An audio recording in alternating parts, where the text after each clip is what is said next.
All right, so as people are making their way to their seats, I'll just welcome everybody to the November 7th, 2012 meeting of the City of Portland Human Rights Commission. I'm Kyle Bessie. I'm the new chair of the Human Rights Commission. The first thing I'd like to do is acknowledge all the work of our previous chair, Alan Lazo. Thank you, Alan. We would not be where we are today without you. And I'm sorry for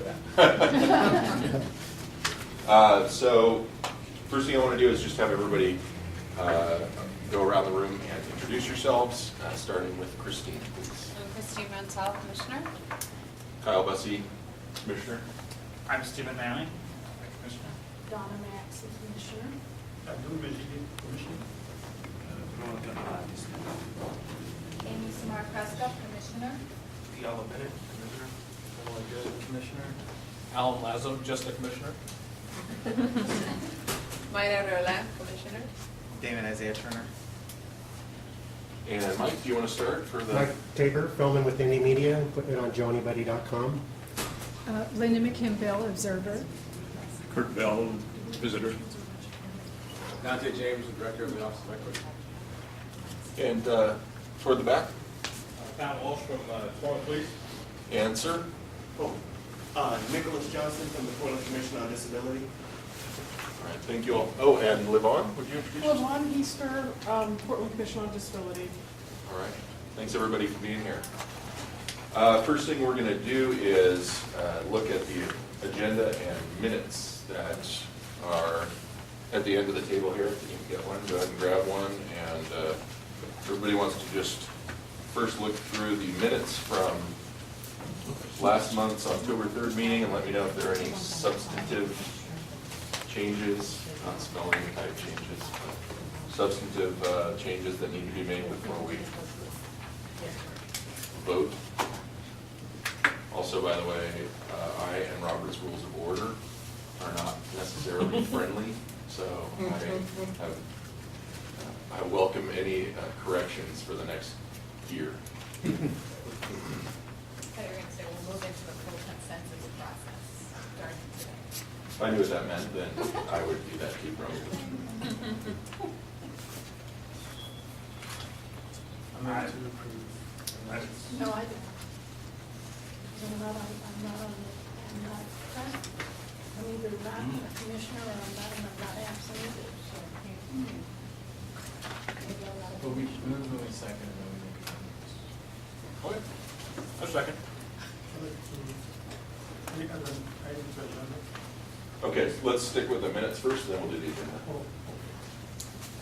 That was good.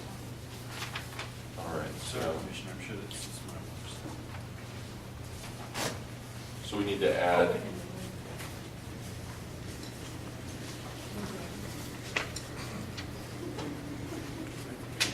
We need to add these on. we need to add Donna Sumner. I was not present. We're going to add Stephen to the non-present commissioners section. We need to add you to the absent list. And we're going to add Don Maxey to the absent list. Any other corrections?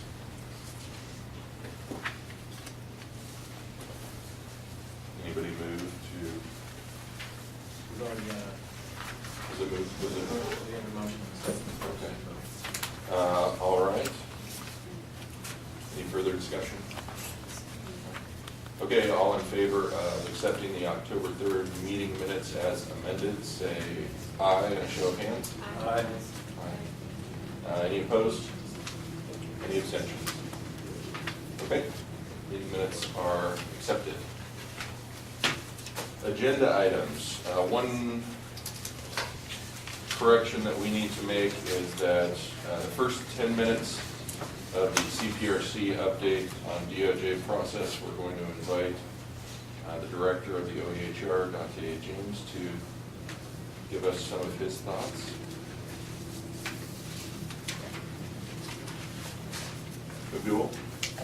At item for discussing advertising and TriMet services.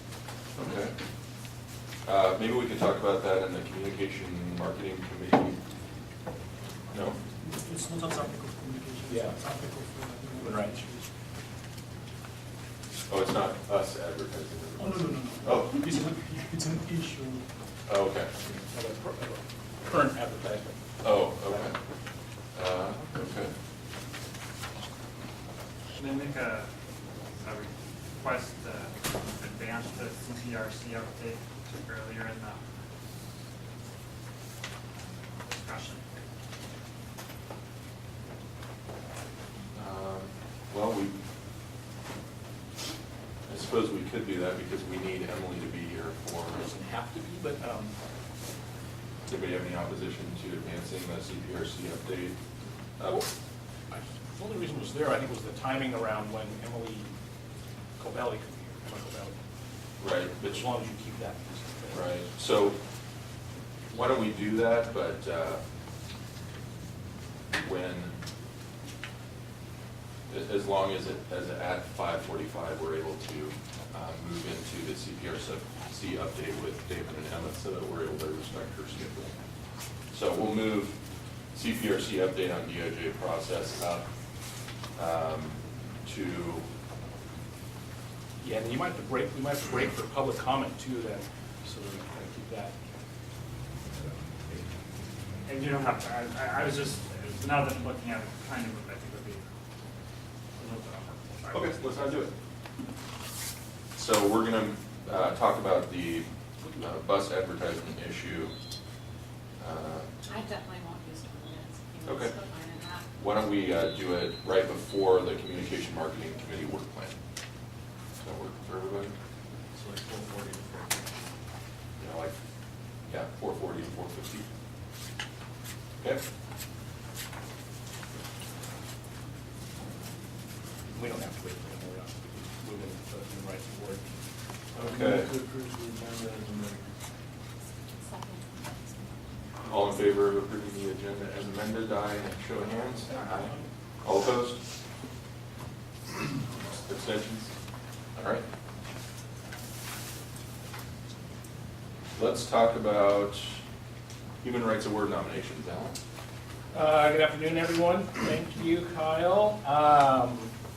The Human Rights Award luncheon will be held on December 10th. We received a few nominations from folks in the community and several from folks on the commission overall. And then a few members of the committee working on putting the awards luncheon together met to select three award nominees that we want to present to you this evening, that we're recommending to you. So why don't I put it in the form of a motion, and then we can have a discussion about it if you would like. So we are recommending to you and move that you approve the nominations for 3 awards for Legacy Lifetime Achievement, Outstanding Organization, and Emerging Leader are the 3 awards that we are going to give out. The person that we are recommending to receive the Legacy Lifetime Achievement Award is Kathleen Sadat, a former Human Rights Commissioner, currently with the City of Portland. I believe she actually works for Human Resources as an affirmative action manager. I'm not sure if that's the office. But Kathleen also has worked with Cascade AIDS Projects and served as the State Director of Affirmative Action. She was assistant to Portland Commissioner Gretchen Kafori and Strategic Plan Coordinator for Multnomah County, DCFS. So I think many of us know Kathleen. She was nominated by several folks, and we're very excited to present her as the nominee for the Legacy Lifetime Achievement Award. For an organization, one of the organizations that was nominated that we are bringing forward and recommending to you is, and we have to figure out some logistics of this, but it's actually the Oregon Human Trafficking Task Force. So we just need to understand the distinction actually between that and oath. But we're pretty sure that the organization that we want to identify as Oregon Human Trafficking Task Force, which contains many of the bodies that we are associated with through the work that Kyle's been doing on human trafficking. I think oath is actually the nonprofit piece of it, but Oregon Human Trafficking Task Force is the group that includes NGOs like Catholic Charities and Janus Youth, and then most of the major law enforcement bodies in the area that are working on human trafficking. And finally, the emerging recommendation for the emerging leader is it's all put together here.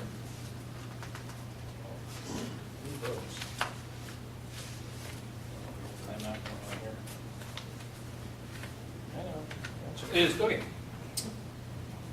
And I apologize for not properly pronouncing the name if I don't.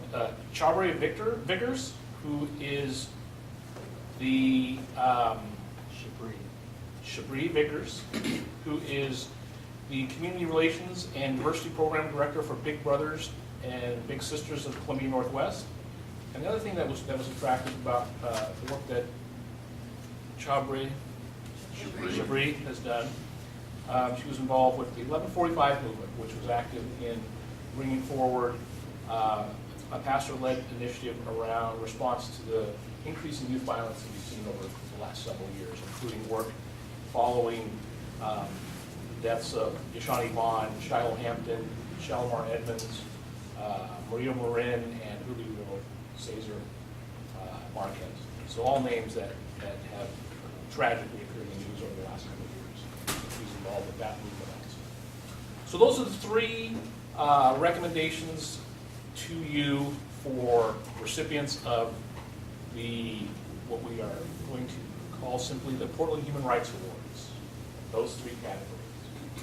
So from here, Emily has agreed to reach out to those three folks to talk to them if you approve that recommendation and make sure that they are willing to accept our award and appear at our luncheon, and then we'll talk about the details after that too. If you have any questions, I'm happy to try to answer it. Emily's better versed in some of the pieces of it. So that is my motion, to approve those three as the nominees for this year's Portland Human Rights Awards. So should we get a second and then discuss it? I don't think we need a second for this. One of our committees. But There we go. All right, so let's discuss. So with regard to, and just for the record, I did not nominate the Oregon Human Trafficking Task Force. So it had nothing to do with that, so there's no conflict there. As far as figuring out, there seems a little bit of unclarity about whether you want it to be OHTTF or OATH. So for purposes of this vote, should we attach a friendly amendment that if it is, if you actually mean oath rather than OHTTF, then that's the group we would approve. Yeah, because I think we need to talk to them about the structure, because it's not exactly clear to us from the outside. There's a lot of overlap. Yeah, Yeah. so I think they are basically the same guy. Okay, so Yeah. I would attach that friendly amendment. That's the way to do it. So accepted. Does anyone have discussion items on this? I think they all sound very good. And, I mean, having served with Kathleen on the commission, we got to get to know her through that. Of the three, this is the one I know. And Could you speak up? I can try. I think that words are failing me to express how much I think that that's an appropriate. We talked about disqualifying Kathleen because she's won so many awards, but we didn't think that should be part of, we didn't think that should be part of the criteria. She is, yeah, but we can't say enough about her. Anyone else have any discussion before we open the vote? All right. So all those in favor of approving the motion by, is it the Human Rights Award Committee? Sure. To present the OHTTF, Kathleen Sadat, and Shabri Vickers.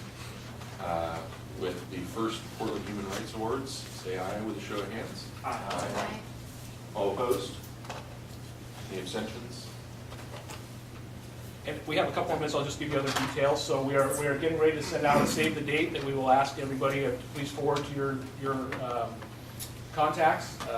Then we're going to be working on the process for folks to sign up. We're going to be charging $20 for the luncheon, the proceeds of which will go to support groups that will be chosen by the 3 award recipients.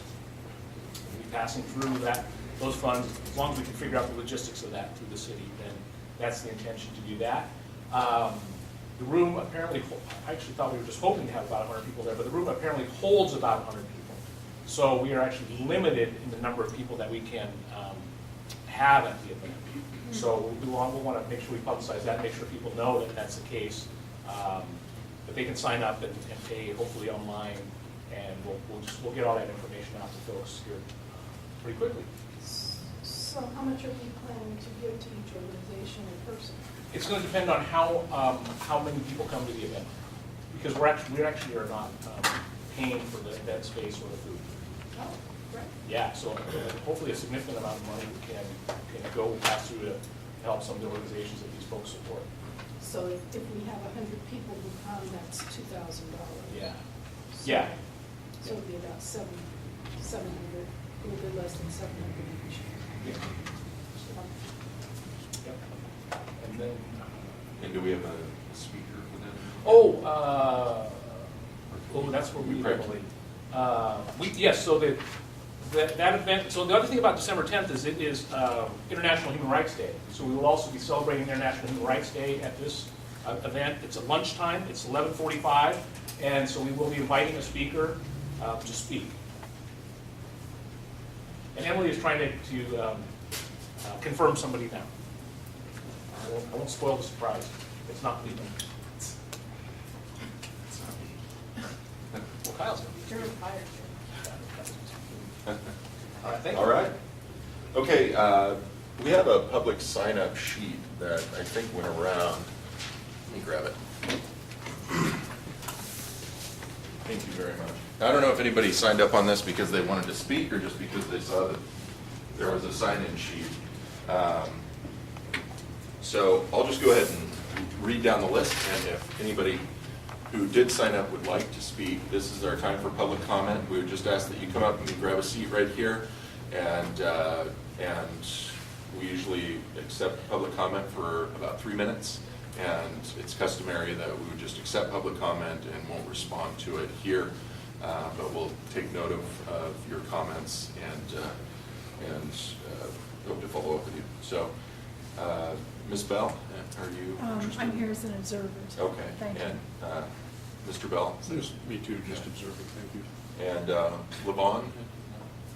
Observer. And Vi Swift Cloud? I'm just an observer. Okay. Is there anybody that signed up for public comment? No? Okay. Well, that makes things easy. We're on schedule. Look at that, Kyle. Mr. Efficiency. Oh, saving us time. All right, so Abdul, why don't we move into the item that you added to the agenda? Okay, thank you. I just was disturbed by some advertising on our public buses and system here in Portland. We were talking about progressive city and also mindful of the language being used in our city. And Excuse me, can you speak up a little bit? I'm bringing forward an advertisement that's on the bus system of TriMet that has been, I have been hearing a lot of issues with it. And this advertisement, it reads as, in any war between the civilized man and the savage, support of the civilized man. Support Israel, defeat jihad. One, I don't know of the smart person who will say defeat jihad, because jihad is a verb, and the verb of working in life or working hard in life and stuff like that. But beside that, I just feel I'm disturbed, as well as many people in my community disturbed when they see hateful comments being advertised in our public system. So I would just want to bring it forward to the commission and asking the commission your opinions, or how to act on this issue on behalf of our community. Thank you. Would we pass that on? Yeah, I'd like to see it. Go ahead, Alex.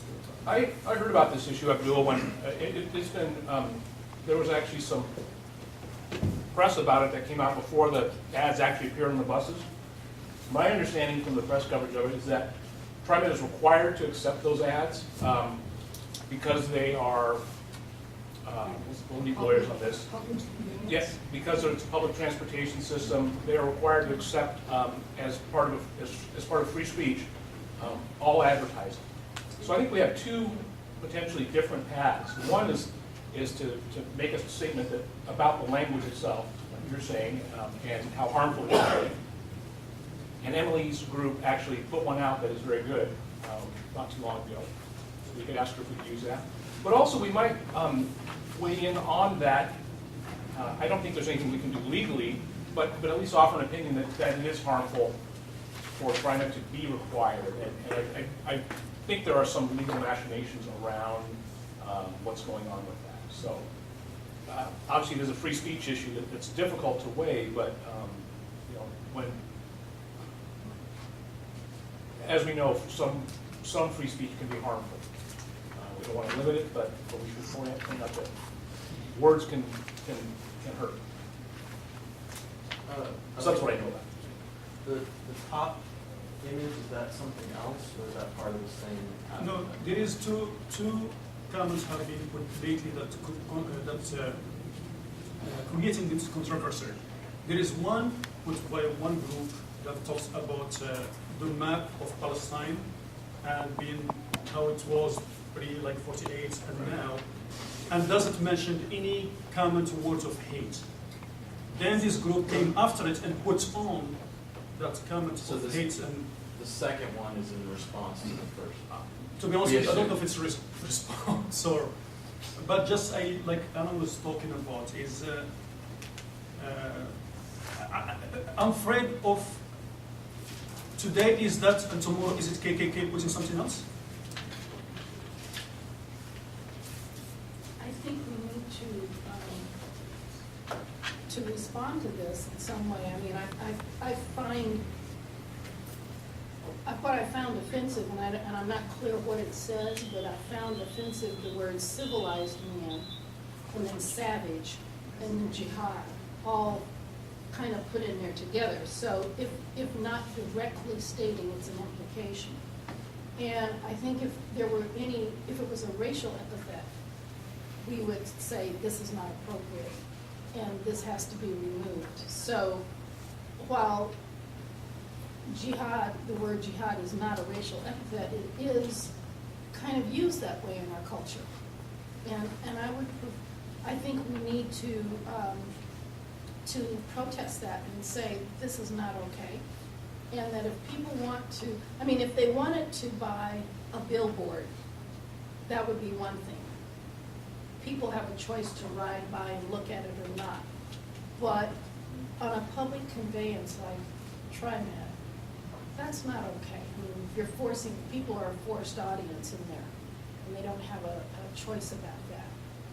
And I just find it totally offensive, and we need to write something to that effect. And there needs to be, you know, some kind of language in the bylaws or whatever it is that rules TriMet and any of the other public conveyances that say that if there are protests from people who are offended by this, then it needs to go. I definitely agree. It's very dehumanizing, actually, and to defeat jihad it's presented as to kill, basically. It's kind of the same thing that was going on with the racist graffiti. Makes just a perfect correlation. So, it's just my 2 cents. I have a question. Go ahead. I think the response from the HRC is perfectly appropriate, and I would encourage us to respond. I would encourage us to respond with just more speech, explaining why that is not appropriate, as opposed to attacking the constitutional right to free speech. because I am a firm believer that in response to bad speech, you should have more speech as opposed to repressing speech, even if we disagree with the speech. I agree. And this issue had come up, or not this specific issue, but Abdul and Donna, you may remember, and I forget when it happened, but there was something with the Oregonian where they ran something that was It was a video. yeah. It was a video right around the They time sent of it out with the their- 2008 election. Right, they sent it out with their, with the paper. Right. And someone paid for it, and so it wasn't the Oregonian that had done it itself, that they allowed. They accepted the money and allowed this DVD to be distributed that was very anti-Islamic or, Yeah. it was bad. And I forget what the Oregonian did in response to, we asked them to do some, to make, make it right. I forget exactly what they did, but it was along the lines of. Really? It was what? Nothing happened? However, I would like to ask a question. I think what we did With though. Donna, let's I'm let sorry. Myra go first. Abdul, do you know what group is behind the act? Or, who paid for it, or who's involved with this? This is like little down there. I can get us information. Maybe I can help.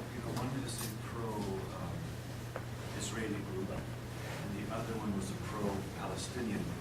So what other commissioners had discussed earlier about whether this is commercial speech or not commercial speech is the legal question that the Multnomah Circuit Court has faced in the past.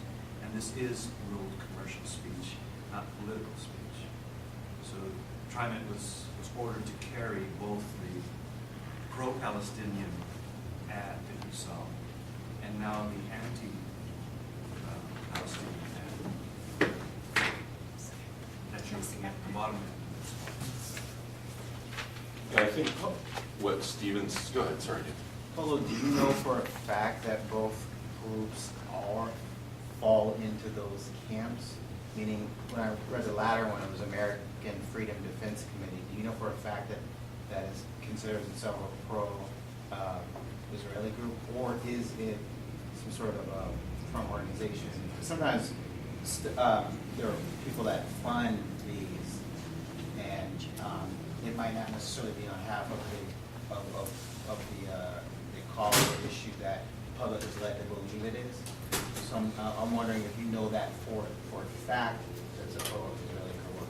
The other one is I think in the first case, because the court had ruled on it and had heard evidence, that the first group was... The first three seem legitimate. The first person was a group sympathetic to the plight of Palestinians in their country and out of their country.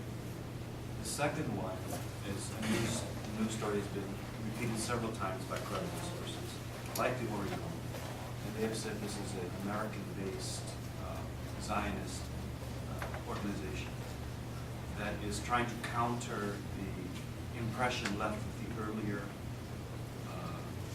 advertisement. But both groups have been active in this kind of advocacy in the United States for quite some time. I think that maybe a way we could get around this, and I think I'm trying to remember what we did before with this video, is have a statement issued and maybe do a press release and also an interview with the media, where we address it, that it is not that people don't have a right, we uphold the right for people's free speech, but that it is the manner in which the speech is written that we find objectionable, and that we feel that everyone has a right to their opinion, but that their rights stop when they start stepping over the line into other people's areas. So, and that is not the formal wording that I would like for it to be, but I would like for us to have a press conference and to go on record, both written in the newspaper, and in the media, and on television. I'm going to call myself first. I agree with, especially what Stephen said about confronting hate speech with more speech. I think that the best way to discredit this kind of speech is to shine a light on it and to make it look as ridiculous as it is. I think that if we present a legal challenge to it, that what we're going to hear is that this is free speech and that both sides are going to be represented.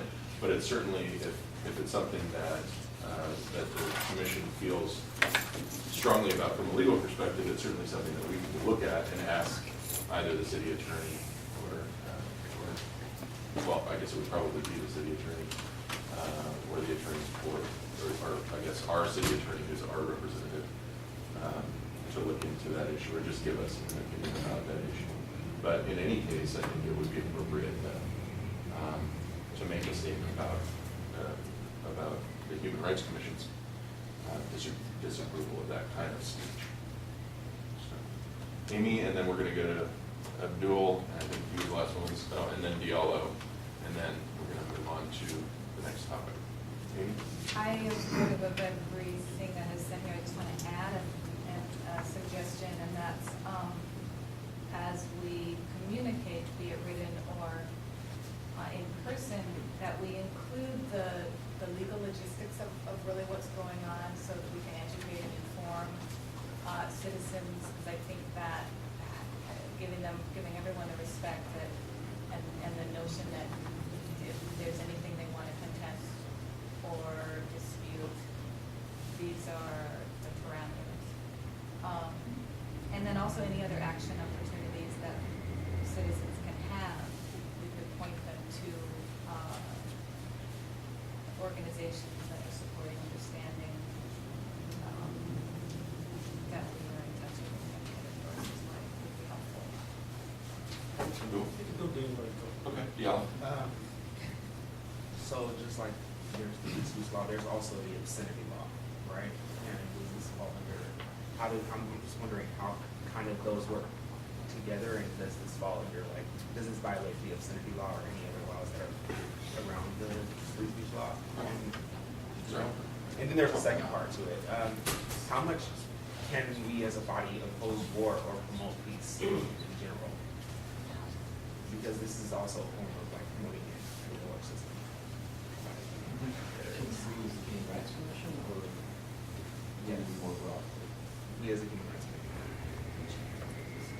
committee. Well, in answer to your first question, I think that this would be closer to the fighting words exception to the free speech thing than the obscenity exception, but I don't think it would get us there either way.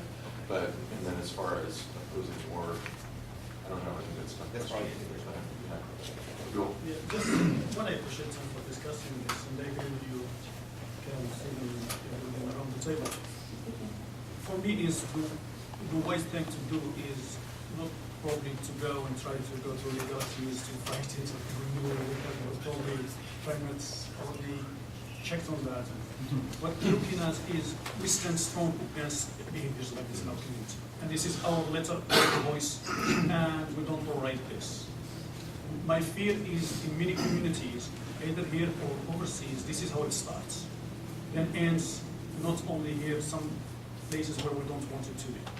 So that's where we need to be in our community, trying to push it and discuss it, but support either media, through media, and through our website and others to put statements and letters to try that. Okay. Thank you. Okay. Can I just add real quick? Sure. That I didn't intend to say that we should take legal action, but that we should shine a light on the legalities around why are these things occurring. And I also might suggest that Emily is here now, and like I said, a group that she's involved with did put out a statement, so she might. The people I work for. Who actually works for, put out a statement, so she might have be an expert, have some expertise that we could borrow on. Well, I don't know, I gather you're talking about the bus, Yep. placards in the bus.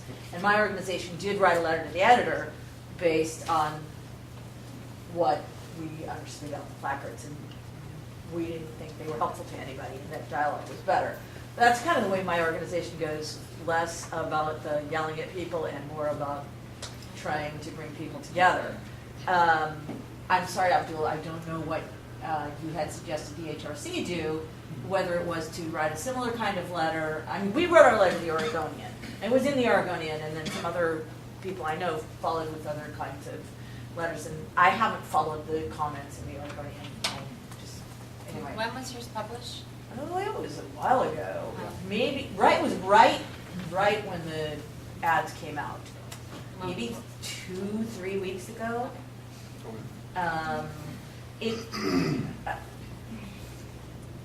was the suggestion that the HRC put out like a op-ed or a letter to the general public, to the Oregonian. I'm sorry for being late. I have another meeting that Letter needs to the exact same time. letter/press release to Oregonian, public statement on our website. Public statement on our website is a great idea. I would highly recommend doing that. I don't see any reason against doing that. A meeting with TriMet might be useful. TriMet, from what I understand, didn't want to put any of those things in there, but felt that they had to. And I guess the letter to TriMet would be like, I don't know what you all had proposed the letter to TriMet would be. I guess the letter to TriMet would be, we're here thinking about these issues. We get that there are free speech issues in this world, and we know that you're confined by this. I would want them to know that we are here and have an opinion and care, that we don't like this stuff being up in the buses. I'm not sure what more that would do for, what more we could do on that end. We should have a statement, absolutely. So before moving off this issue, I know we're kind of running a little bit behind, but I feel like I don't want to address this issue and then just move beyond it and not actually have anything done about it. Someone should which I think volunteer to can't raise happen. it. So maybe we're about to move into Christine's presentation about the Community and Marketing Committee work plan. This seems like the type of work that committee might be responsible for doing when we want to issue a press release or when an issue like this comes up. So maybe, Christine, you could fold this into your presentation. Sure. And tell us how you might deal with this issue. Yeah, I mean, why don't we just, I would move that we create a statement that we put out to the press and on our website, and that I read it, and that, but that I would need input from everyone here to just email me your longest and most interesting thoughts on the matter, and I will cut it into a one-page statement and put it on the newsletter, on the website. But I don't think I can start from scratch, so, yeah. One of the things that we've talked about is the HRC having visibility. And I think that in order for us to have some visibility, we have to go on TV. And I think that's a real important forum to be seen in making this statement. It could be the same statement that we put in the newspaper and on the website, but I think it needs to be visible. Not everybody gets their news from online or from the newspaper. So I think that, you know, a number of the people who would be on TriMet would get their news from the TV, and we need to be talking directly to those people to let them know that there is something we somebody. can talk a little bit more about in the communications presentation. I have zero experience with TV outside of Hispanic news stations, so that would be something that I would help with. But I agree that it's a good opportunity. So it sounded like this is a natural time to segue into Christine's presentation on the work plan for the Communications Committee. So why don't we just understand that this is going to be something that, as the chair of that committee, you're going to move to do. Okay. And then we'll vote on it at the end of your presentation. Okay. So, Christine? I will All right. remind folks that it is very difficult to hear in the back. We've got a lot of folks here today, and probably the folks way in the back can't hear, so you might consider presenting in that direction, if possible. Do you have mics? We actually don't have mics. We don't. Our boss is here, though, and maybe he'll get us some. But you guys in the back can move up. That's what I was gonna say, there's room here. Move your chairs around. Window. And if you don't want to, that's okay too. Okay, I can speak pretty loudly. I can try. Okay, so I volunteered to do marketing communications plan for HRC. Mostly because I work for an organization that doesn't have any staff dedicated to marketing and communications, and I know how to template it and move it forward with very few resources.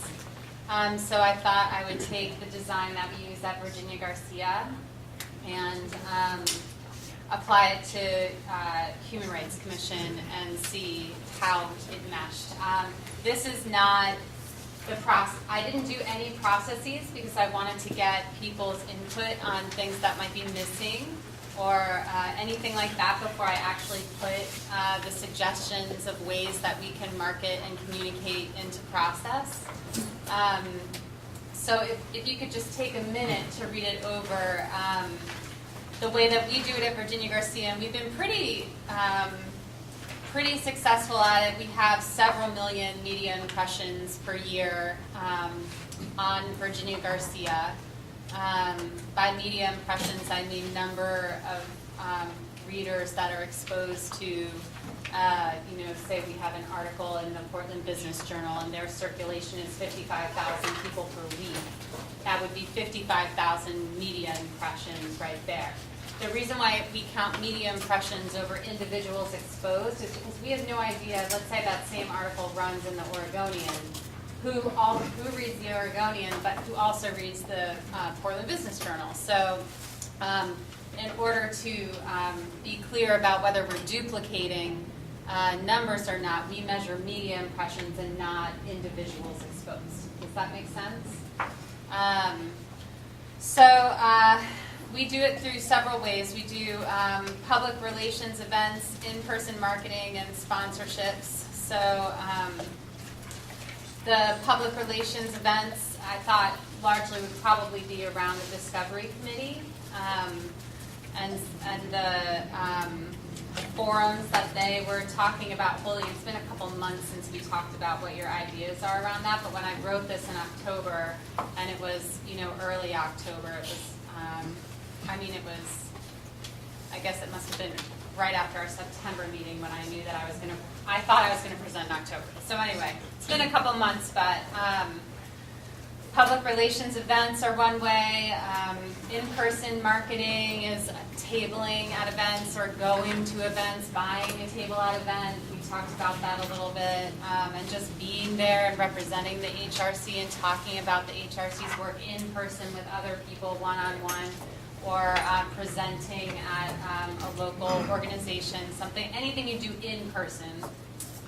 And then sponsorships would be sponsoring events that relate to the Human Rights Commission work. So that's number one way of doing that. That's kind of person-to-person type of marketing.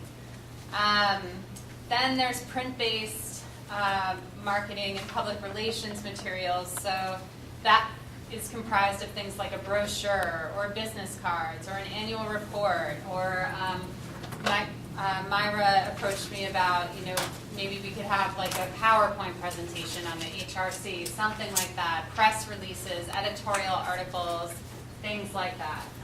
Would be anything in print that talks about HRC, and the cost for those things is associated along with, editorial articles. I don't know if anybody here has a lot of time to be doing editorial articles, but I know I don't, and so I put in a budget line item.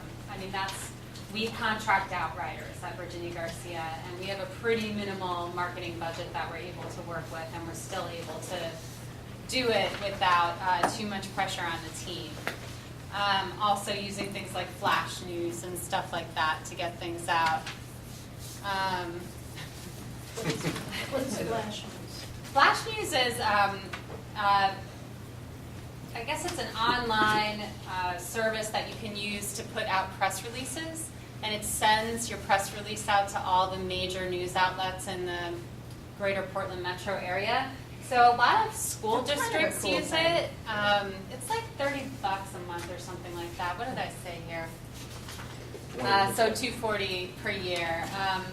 I must have looked it up, but You would think the city might already have that, but yeah, maybe. And that's why I wanted to come with comments, because I'm just going off of this based on what I do for my organization. So please, add anything in. That's But a it really good goes thing. out to everybody, and we find that a lot of school districts use it when there's a closing for snow or rain or whatever, but we use it all the time, and our stuff gets picked up all the time. Really good idea. So, stuff like that for press releases, editorial articles, I suggested having a contract writer. I pay a contract writer about $60 an hour on average. It takes a couple hours to create something. If we strategically planned, how many we would want to do per year, we could include it in our budget. So something to think about there. Electronic-based marketing, website, Facebook and Twitter, e-blasts. We use Constant Contact at Virginia Garcia. It's pretty low cost. MailChimp is free. Okay, Does the MailChimp. same thing. What's Constant Contact? No, MailChimp does the exact yeah. same thing as Constant Contact, but it is free. Okay, so something like that where we can include images. It would require us to have a mailing list. I don't know if we have a mailing list right now, so that's another thing that we would probably want to start getting together, a central mailing list. Christine, do you mean actual mail, you mean email? Email, this is E. This We section have- is all E stuff. We so- have We no do have an nothing. email list, but it's just not updated. Okay. Who has it? Hold up. Who's on it? Name them all. Name No, them no, all. I mean, I have it on me. I have it on me. No, I mean, From C to A. no, are like people who've come to meetings on it? That's Uh-huh. There's a press list and there's. Well, Yeah, we should- the I mean, press the point is we list should would be develop one and different capture from- one. When we have staff, we'll develop and Yeah. capture one. I recommend So I think we should grab the, that clipboard. We should add to what we have. yeah. Going back to press releases, I suggested that we would get our agencies. I know my agency has a press list that we send all our stuff out to. There's like 30 people on it. In addition to going to Flash News, we could put our heads together and put all of our press lists into a central press list.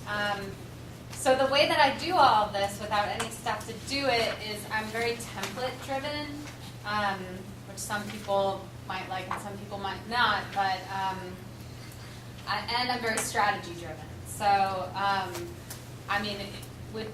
we would put into our strategic plan, the number of public relations events that the Discovery Committee is going to hold, how many times per year, and process for how that happens and what that cost looks like and who does what, so that there's no confusion there, and it's not like the marketing person putting together 6 events a year. In-person marketing sponsorships, pretty cut and dried, no big deal, but certainly a process and a copywriter for things like annual report and editorial articles. Press releases, very easy, simple template. We probably want to have a Google Docs account where templates are made so that, let's say Amy has, I want to do a press release on this. She uses the approved HRC press release so that we're always speaking in the uniform voice of the HRC, sends it to me, I edit it, I send it out, so that, every time something comes up, it's not like suddenly Christine has to be the most educated person ever on the topic. We can work as a team to do it and still get it out. And because it's templated, everybody can do it at a pretty quick pace. Website, I'm imagining hopefully we'll have a staff person that I can work with to do updates. I can personally do Facebook and Twitter really easily from home, no big deal. I would just want people to send me content and then I would just go ahead and post it. And e-blasts, same thing. I would hope that a staff person might be able to work with teams on e-blasts once there's a template in place. Again, we might use, what did you call it? MailChimp. MailChimp. But really, I don't care. If we want to spend the money for Constant Contact, it doesn't. Either way, what we do is we have a template in Constant Contact that has exactly That's how exactly to do what I do it, in and we MailChimp. just throw the pictures in, we throw the text in, and then we shoot it out to the mailing list that we've already uploaded into it, and it's done. Pretty easy. And then, so I'm, looking at website and e-blast kind of help from staff member. And then data-driven market research tools, we might want to start building a library of articles and information on human rights that members can draw from when they're, doing any kind of marketing or writing or communicating. And that, we could do like a Google Docs account or something like that where it's open to us and the public actually to use. So that's just another way, and that would be very easy for me to maintain. Someone sends it to me, I create a card catalog of, an e-card catalog of, okay, here, alphabetical order, this is where it's found. There you go, here's the information. And then something I left off here that Donna was just talking about is TV. I don't have really very much experience with TV outside of people calling me and being like, can you come down to the station and give an interview? And I reluctantly say yes. I don't reach out to TV stations very often. And actually, usually they're Latino TV stations, and I send my staff member who speaks Spanish for me. So, that's not a strength of mine, but something that I agree with Donna we could benefit from. So, these are my ideas. Go ahead. So, talking about, the Latino TV station, I think it's important to, as we can, to start developing information and marketing strategies in different languages when appropriate. So I can volunteer to do stuff in Spanish when it's needed. Yeah, that'd be great. So I think, once you do it, I can translate to Spanish and it can be sent to, so different people can pick it up. So I would love to do that. Okay, thanks. Just let me know what and for when. Yeah. I'll do it. Thank you. So these are the central ideas. If we want to just kind of cut it here, I'll agree to do this statement myself, the way that I would normally do a press release. What I would want from everybody here is to just inundate my email box with all your thoughts on it, and I'll put that into a statement. On the statement, you're not talking about your thoughts on Yeah, this. this also inundate my email box on thoughts on this as well. And I can come back with process now for how I suggest we go about doing marketing communications given our limited resources. And then we can, make comments on the processes and go from there. Does that sound? I'll call it a work plan. Yeah. That's what I would say would be your next step, is work plan specific to, Right. if these concepts are okay, then Yeah. how many? Kyle, can I just ask, is Christina committee of one on this? Yeah. So far, now she's a committee of two because Myra is our I think Spanish the idea is- liaison. Spanish subcommittee? Yeah, But Spanish sub-subcommittee. Subwork group? Yeah. Are you making fun of me? Absolutely not.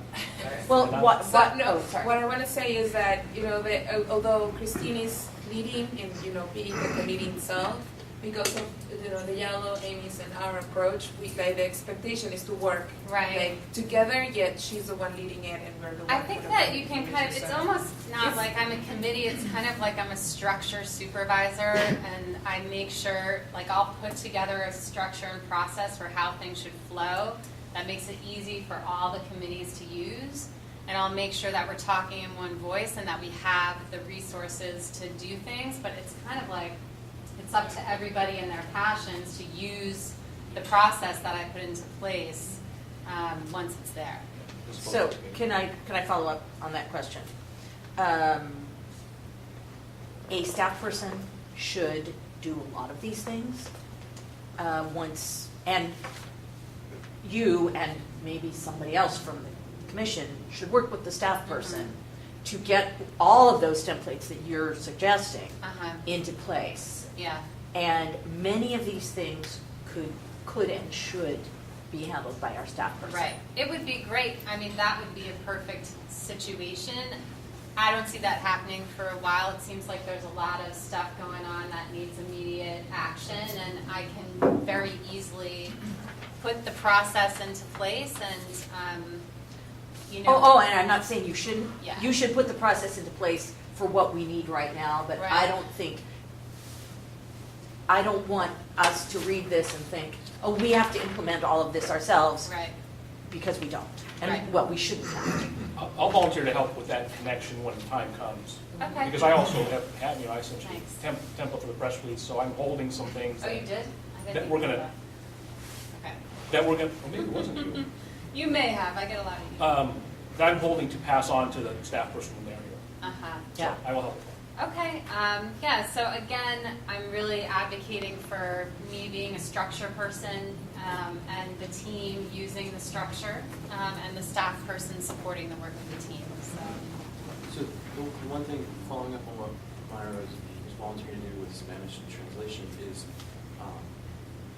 working into the process, the idea that there may be some things we know we'll want to get translated ahead of time. Right. So like if we're doing 4 editorials. Because we can pay for translating. Right. Right. We can work that into the budget. Okay. I was thinking that something that might be helpful to the whole commission is if we hired a consultant in a very small contract, but hire a consultant to teach us how to use the medium. And then that way, then the whole commission could have that expertise. And when we come to you with something in mind, we would already be trained on what to do. But I think that that is one of the things that we have not done at all up until we actually sponsored race talks. We were very hardly seen at all. And I think that that gave us some visibility that was really great and some credibility. But I think we need to be more out there and we need to know how to do that. So hiring a consultant would be very helpful. Okay. I just have a quick. I'm going to just do one thing, and then we're going to go to Amy, and then move on to the next piece. So my understanding is that, Christine, you're going to work on the website, a statement on our website, and a press release on the bus issue. And I'll need all y'all to. Right. And we will all give our ideas to Christine on that, and then she'll publish something, So or if give you it, could, within a week, come up with something, give and me those then. things, let's do like a deadline for this so that I can, I mean, even by Friday, if Yeah. you want to give it to me by And that's- Friday, and then I'll work on it over the weekend and send it out on Monday. Right. Something And like if people this. want to get involved, they'll get involved right away. There's So a lot of stuff out there Yeah. on it Right. that you can read. And so do we need to vote to authorize her to put that together? I don't think we do. Okay. So thank you for agreeing to do that. We're going to go to Amy for the last comment, and then we're going to move on to the DOJ thing because we're running about 10 minutes behind. Yeah, just an organizational, I think it's all fantastic. I think we, as we're about ready to define our work plan and our priorities, I think we should be CPC, that is, review, so we can look at the overlaps and kind of map that out.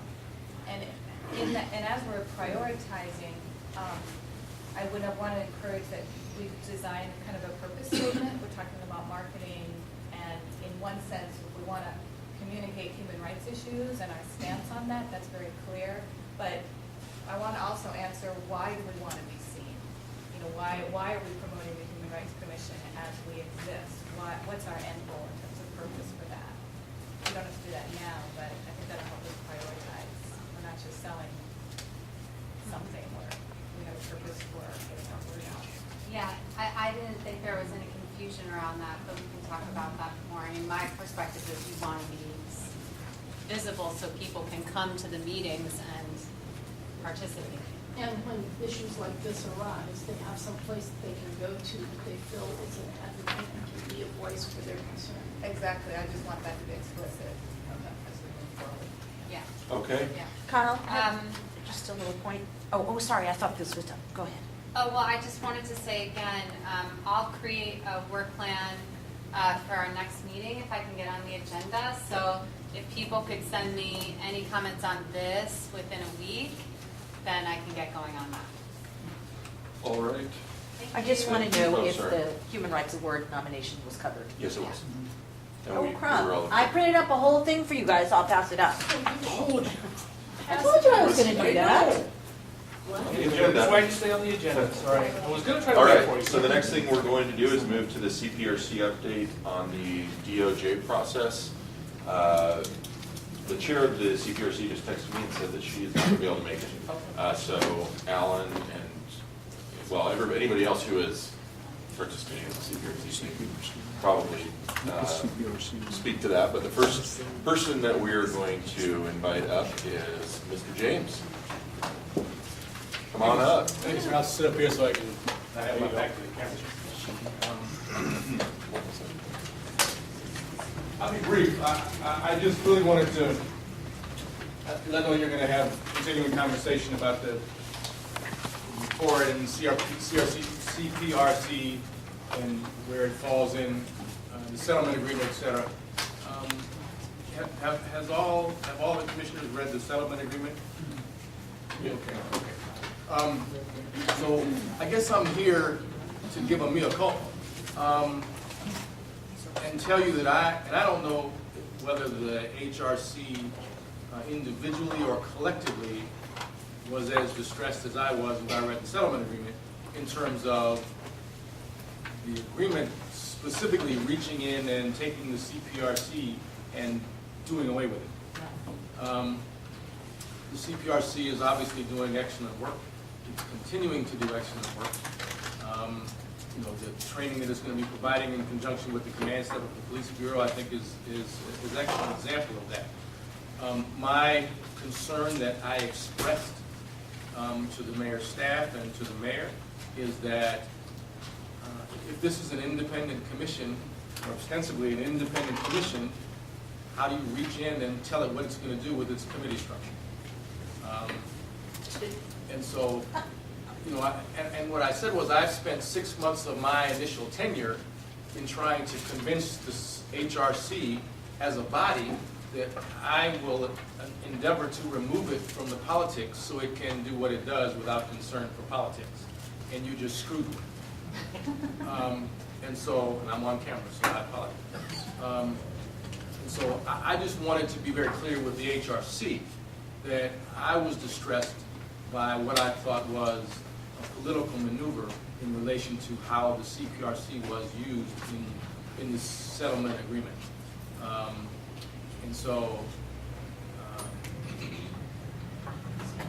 That's the short version.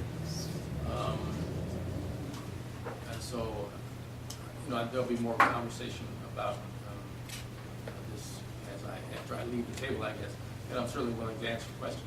But I just wanted to be very clear that I was distressed by the process, the behind closed door process that took the CPRC and essentially dismantled it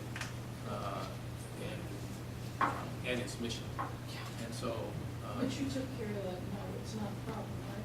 No, that's not the case. I just thought I'd But good try. I just thought I'd ask. So I'll stop there. If there's any questions. Thank you for your partnership. Yes, thank you. Do you have recommendations for us? For the HRC? In terms of what? How to respond to that issue that you just described, and any other actions? Yeah, well, Kyle and Alan have both been partners in responding to that, and I think they have both made the position of the HRC fairly clear that, I won't speak for them, but they felt it was not well done, and that the CPRC needs to continue its mission in doing what it does and should not be interfered with. For me, another question is, do you have any updates from us from inside the city as to what might happen over the next couple of days? There is a recommendation that's going to go forward, as I understand it, that will essentially, the other piece of the settlement agreement that was at issue was that there was no strategic method to ensure that anyone from the mental health community was on this community advisory board.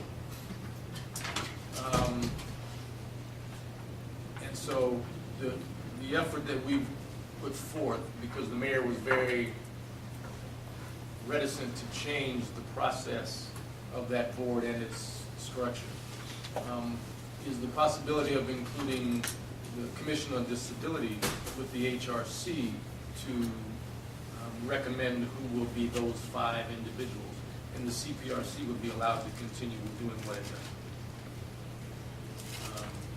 So that, I believe, will be a recommendation that goes out to council on Thursday when this comes back up again for first reading. recommendation from another city councilor, commissioner, because we have a similar recommendation that we're making. So. Yes, I think Commissioner Fritz will be making Moving forward. Anyone else have any questions for Dante? All right. Thank you very much. Thank you. Welcome to our world. And Dante, I just realized that you weren't on the email that I sent to Commissioner Fritz with our letter and attachments, and I was wondering if you actually got that. I assume She that sent you it would back. get it. Oh, She she sent did? it. She sent it back. Okay, I just wanted to make sure you had it. Okay. All right, speaking of that letter and the recommended revisions to the settlement agreement with regard to the formation of the Community Oversight Advisory Board, COAB, or co, I don't know, that's on your preference.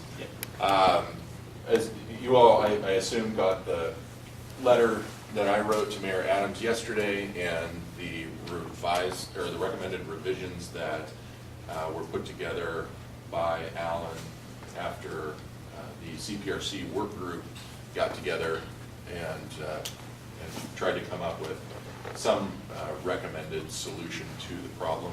Did anybody not get that email? I suggest that, I don't think we have copies of it available, that since this is a public meeting, that we ought to make copies so that folks know what we're talking about. Is that possible? And I don't think everybody at the table has it with them, right? So this is the complete set. Okay. Thank you, Paul. Okay, so, Polo, I guess, how many copies should we have made? Like 15, 20? Okay, so how about while we wait for that, we move to the nominating committee? Sure. Will that work? Because we have about, what, 15 minutes? It shouldn't take even that long. Okay. So let's do that because we want to stay on track to let Damon and Emma start when they're supposed to start. So, So, as you all know, Hector Lopez resigned effective September 30th, so we have his vacancy to fill. We solicited applications and received, we solicited applications and received 4. We interviewed the 4 individuals, and they were all very passionate about human rights, and any one of them would have made, I think, a good addition to the commission. But we finally settled on a gentleman named John Versu. Is that right? You don't know how to pronounce his last name? he didn't know how to pronounce my last name when we started. I still am not always sure how to pronounce it. So John actually comes to us with a bit of a diverse background. He's currently a graduate student working on sustainability and planning, masters. But in a previous life, he worked very heavily in marketing. So we were impressed with the hope that those skills might lend Christine some help on the marketing and communications committee. He's also very active locally and in other places that he's lived, has been active with human rights related organizations. Like currently he's very active with the Q Center, he's very active in the St. Andrews Parish on their social justice work, and he's done similar work in other places he's lived. So we bring his name and background forward to the PHRC to vote. We recommend that he join us. I do want to acknowledge that that one of our audience members, Linda, was one of the applicants, and we were very impressed with her. And she made it very difficult. Made our job very hard. And I do want to commend her for coming and attending the meeting, because we made that recommendation to all the applicants, and we're very pleased that that she's here, and we look forward to hopefully working with her on a volunteer capacity and possibly considering her in the future. Thank you for applying. My pleasure. So with that, the nominating committee brings forward a motion to add John Versu to the HRC to fill out the remainder of Hector's term, which expires basically a year from now. Malloy. Yes. So who's the nominating committee besides you? Nominating committee is me, Christine, Damon, and Donna.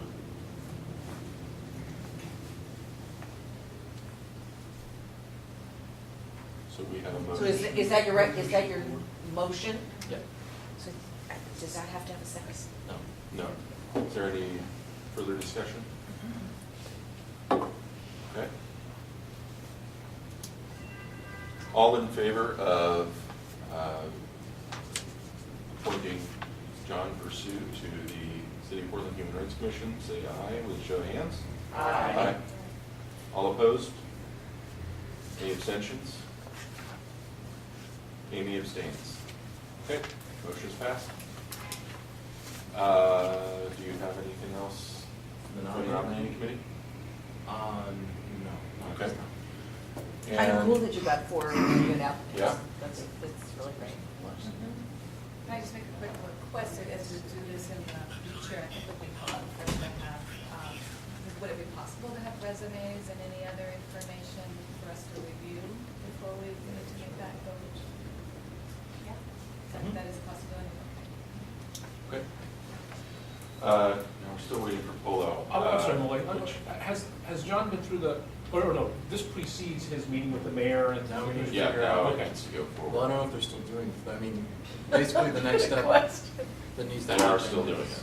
the council needs to vote on it, Right. and Commissioner Fritz and the mayor have set this extra thing about meeting with people. So that person is actually appointed by the mayor, so we're recommending We're to the mayor recommending to for the appointment, council. John. So next steps, Laura, are you gonna follow up with John about setting that up, or can one of us do that, or just to move things along? I just need to know who to talk to make that happen. Well, Sarah. we need to go through. I'm sorry, I would like to make another recommendation, but after this. All right. Well, I think we need to go through Polo, who will get in touch with Commissioner Fritz's office. So we need Polo back. I mean, I'll talk to him after. Okay. Make that go through the process. Okay. Myra? Yeah, so I think it will be really good, if, once I know the appropriate, when John, his name, he will be formally part of the commission, but I think, you know, a call, we're welcoming call from the chair will be great, you know, an email, like, somebody to send everybody his email so we can, you know, just be more like, hey, welcome, looking forward, or something, instead of just show up for the meeting. I think that makes, You're speaking from experience? yes, I am. Yeah, whoever was the chair before was not that welcoming like that. No, it was like that. But I think it's really, you know, it just sets the tone in a different way. I think that's a good idea. And we should have their book ready. One thing that we do on our board of directors is partner them with a buddy. New board members each have a buddy. I mean, that's kind of like a childish term. So, I mean, I can volunteer to be John's buddy, or if anybody else wants to be his buddy, or if we have a better name for that, I feel like I have would. a vested interest. I do. Yeah, well, I probably want to sway him. I Yeah. don't want to be, you know, hey, marketing committee. All right, well, yours, buddy. Yours, buddy. Okay, I'll follow up with him. All right. So, Malloy, maybe, who's been it's really been Damon that's been communicating with everybody the most. Would it make sense for you to reach out and let him know that he was approved and that I'm his partner or buddy or whatever? Come up with a good term. And then CC me maybe, and I'll schedule like a lunch with him or something like that. Does that sound good? Or I could just reach out to him, whatever you think. Okay. All right. So, Malloy, you had another, From the US, or the housing rights. from the housing rights, and it works, are you asking for, are you gonna move? Or? There's gonna be another motion. Okay. Just feeling like we should have Polo in here, but unless, for. Oh, is somebody writing this stuff down? I am writing it down, but, Oh, yeah. but, Is there a reason, do we need to have these documents passed out to have our conversation about the CPRC? And like, we can, I have it here, whoever we're got my mind right now. We can give background to what's. okay. Well, why don't we go ahead and do that? Okay, so we'll move on to the DOJ CPRC issue and just give a little background. Alan, do you want to do it? Or? Sure. Interestingly enough, when this agenda item first came on here a month ago, it was shaped very differently. It was literally to get an update on the process about DOJ overall. That quickly morphed when the settlement agreement came out a week ago Friday, and we found out that part of that proposed agreement was to rename the CPRC to the Community Oversight and Advisory Board and give it a different mission. So we pretty quickly mobilized, and I'll be frank with you, I knew the agreement came out. Dan Hannibal from CopWatch emailed me and said it's out. And then a few minutes later, he emailed me and said, did you see what they did to CPRC? I probably would not have read that document until the hearing on Tuesday or Wednesday. We would not have been able to mobilize so that's how little we knew about how this process came about. Nobody knew that was what was being proposed, other than the conference folks who were in the room. And I just want to jump in here and give our director, Dante James, credit in that regard, because he contacted me as soon as he found out that CPRC had been dissolved. And so I was able to get in touch with Alan, and we were able to start work on that quickly. So a lot of credit needs to go to both Dante and Commissioner Fritz for letting us know that we needed to mobilize pretty quickly. So we appreciate that very much.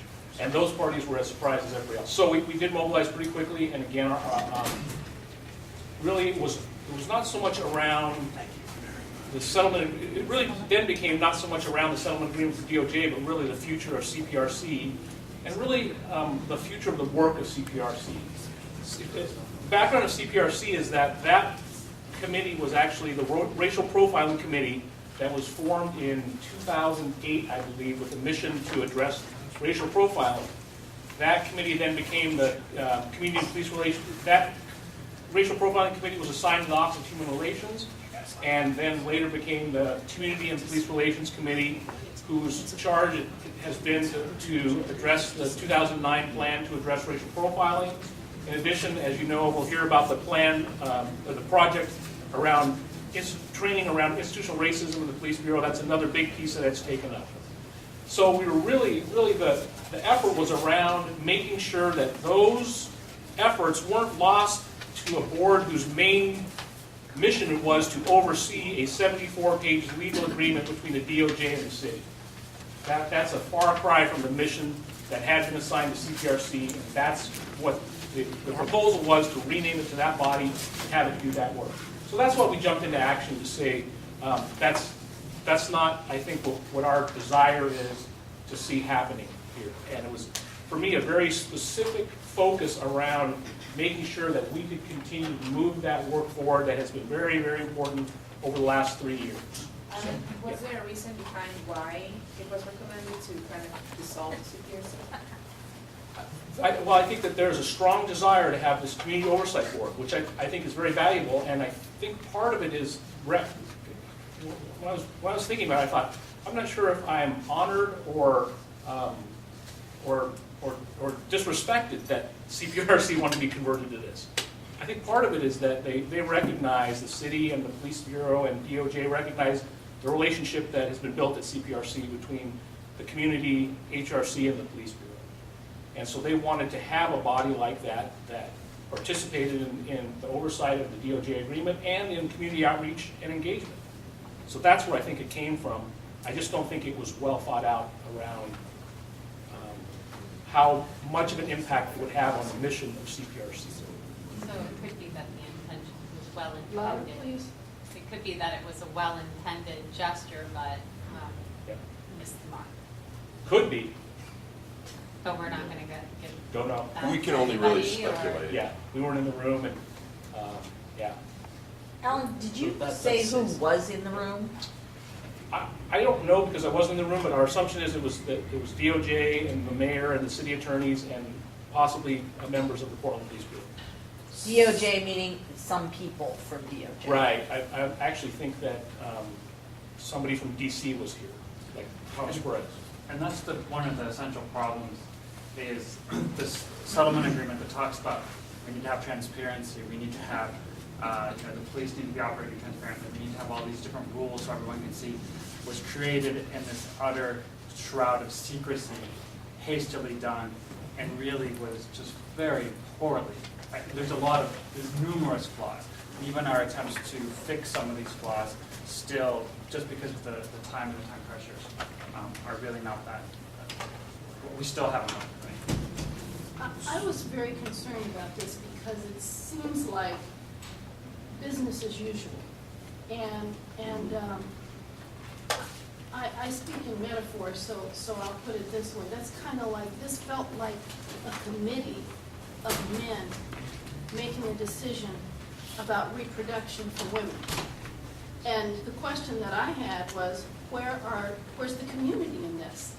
And the community desperately needs to be involved in this process, not just through the HRC, but through open dialogue, presenting this to the community. Because the community, very honestly, I have short hair, and I'm really nervous when I'm driving around. And especially when I wear my little baseball cap. That's why I wear such big earrings. It's like, okay, I'm not a dude. And a black man at that, and I think that this desperately needs to be put out into the community before any action is done and resolved. If we really are serious about what we're saying here, that we want to resolve the issue, and I know that we keep talking about this, but there has to be, for the community to be more cooperative, so that the police are less in danger personally and their job is less perilous, then there has to be the feeling from the community that the police truly do want to work with them and that there truly is a level of mutual respect. I just want to make comments about this, but first, before I finish my comments, please, for the audience, when this is just our thoughts that underline of what we think as a group, CPRC or human rights, please, this is not officially signed or done or going to happen, so I don't want to discriminate like we decided and signed and done. One, for me, when I'm thinking about this, literally trying to sit back and think what's happening. I know that the mayor and the law enforcement under a lot of scrutiny, that's word, and trying to act quickly. I put that in my mind when I start thinking, maybe that's what pressure, DOJ is pressuring them to do that. Then I thought, oh, maybe it is political, the pressure of elections. The mayor wants to do something under his name or things like that, or the city or whatsoever. So I started thinking about it and I said, stop, why I keep thinking like this? One thing that I wish it was done is to involve the parties that are affected by this. One is community, who in the community. Second, Dante should be on the table. Third, chair or vice chair, both actually, and the chair of this should be also on the table. And then the police, the OG, who others need to be on the table. I understand the secrecy, I understand the confidentiality or privacy or whatever they want to call it in those times, but this does not violate that. So for me, as in my opinion, I was also disappointed, and I agree with Stephen, if we were involved, we would have had a little bit save time while having a really good product. But again, I wish also, like Dante said, I wish the city in the future avoid doing this act again. But I support the group about having CPRC stay. I just want to finish on process, if I could, so that we understand what's before us, if I can take a second to do that. So what you have before you is this is our proposed recommendations. There was a joint work group between the HRC and the CPRC that worked on what is our response to what's been proposed in the settlement agreement. So we actually took the settlement agreement and edited it for what we're proposing. So that's the underline you see in front of you. Because of the deadline to close the public record, this actually had to be submitted yesterday before this group could vote on it. So what you see there is a proposal from the work group that we're asking this HRC tonight to vote on to move forward, to accept as the recommendations of that work group. And then tomorrow is the public hearing on this issue again before City Council. And so if this body tonight approves these recommendations, we'll go to City Council and tell them that this group has, we submitted it to you with the knowledge that we're voting on it tonight, and we're here to tell you that it was either accepted or not with these particular changes. So that's where we are in process. That's what you see in front of you in this document.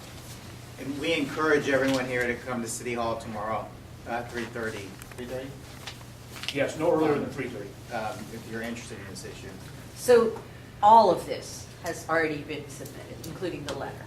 Yes, the letter is a cover letter introducing the points that are made in there. So it's more of a summary. The letter itself isn't the recommendation. It's the language in the actual agreement it went to them as the recommendation of the CPRC work group that was going to be recommended to the HRC. And so this is being presented for your approval. And this is the same document that you were given yesterday.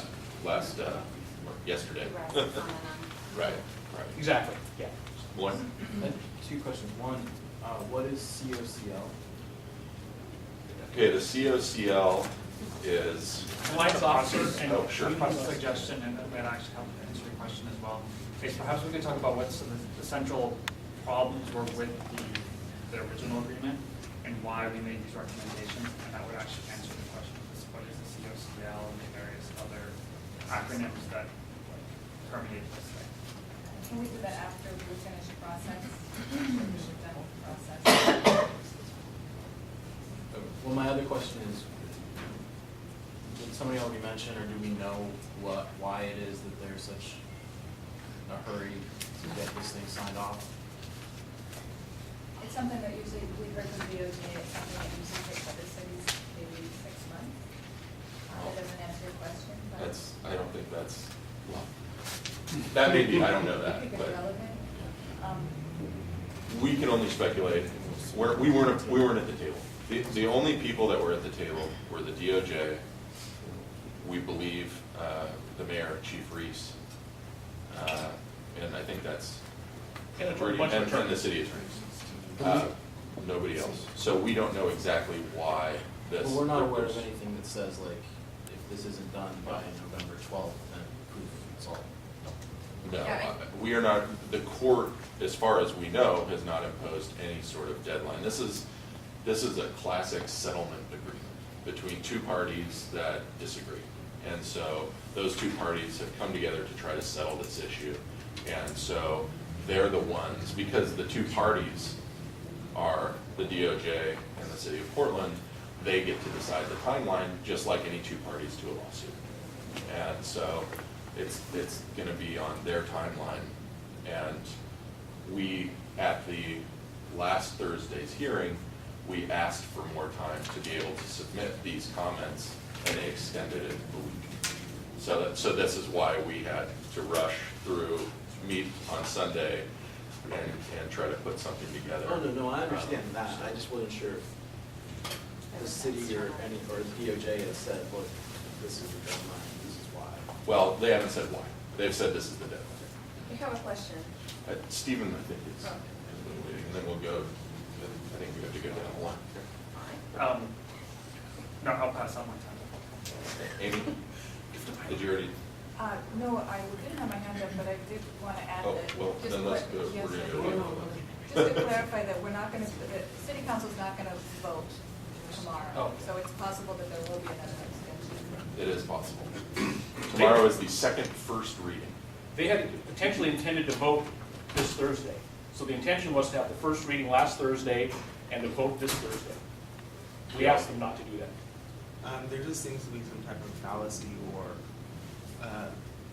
kind of injustice in a way for police or for these people to be their own advisory board. Mara? I think it's interesting, to hear about Chief Reese potentially being in that.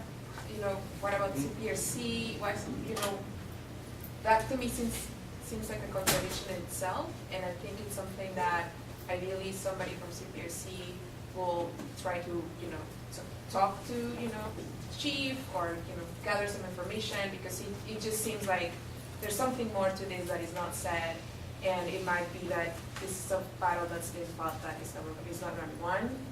So it just feels like there's something else missing that doesn't feel right to me. I think everybody would agree with you. Stephen, go ahead. So just speaking purely for myself, and I'll do this on the record, that I think it was all driven by the election, is why they had such a tight time frame. They wanted this all wrapped up before the election because they didn't know what sort of administration was going to be in place thereafter. And so there were political considerations. So I'm just speaking for myself. I wasn't able to. Second is, I totally agree with Kyle. There hasn't even, the complaint has not even been filed yet. So that it is just it is a lawsuit, just a settlement agreement, with the big caveat that these are both government, public entities. So we have the city of Portland that's being sued by the United States Department of Justice, that and they want community engagement. So this is where this whole collapse, they're asking for community engagement, but at the same time they're not allowing community engagement, the construction of the community engagement piece.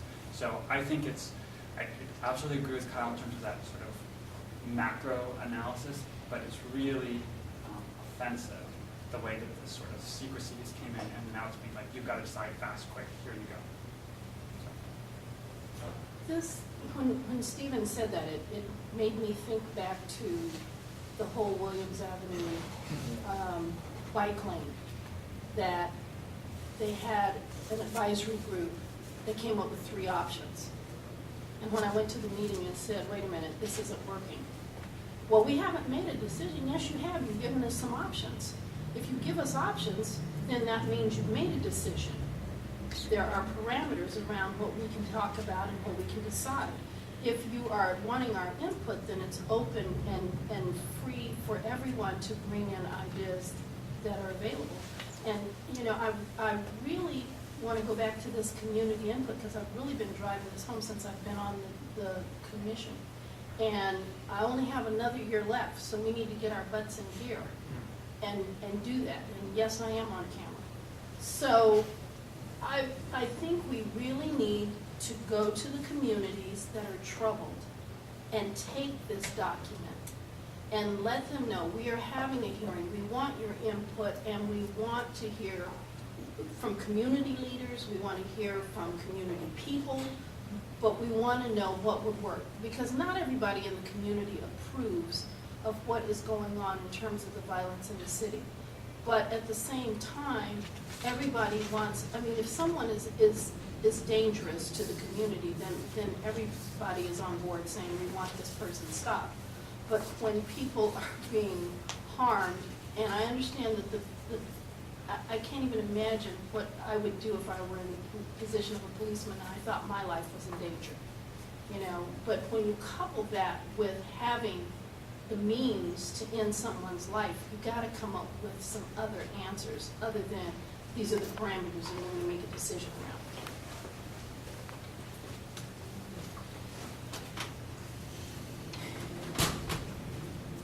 Dante, actually, you can have the music. Dante, you can come on up if you want to join the conversation. Yeah, here. Oh, thanks. I guess I just want to say I agree with everything that's been said, with the concern about public involvement or the lack of it, how this was done. What I'll tell you realistically is you're not going to have any time to take this back to the community and ask for any kind of input, for any kind of change.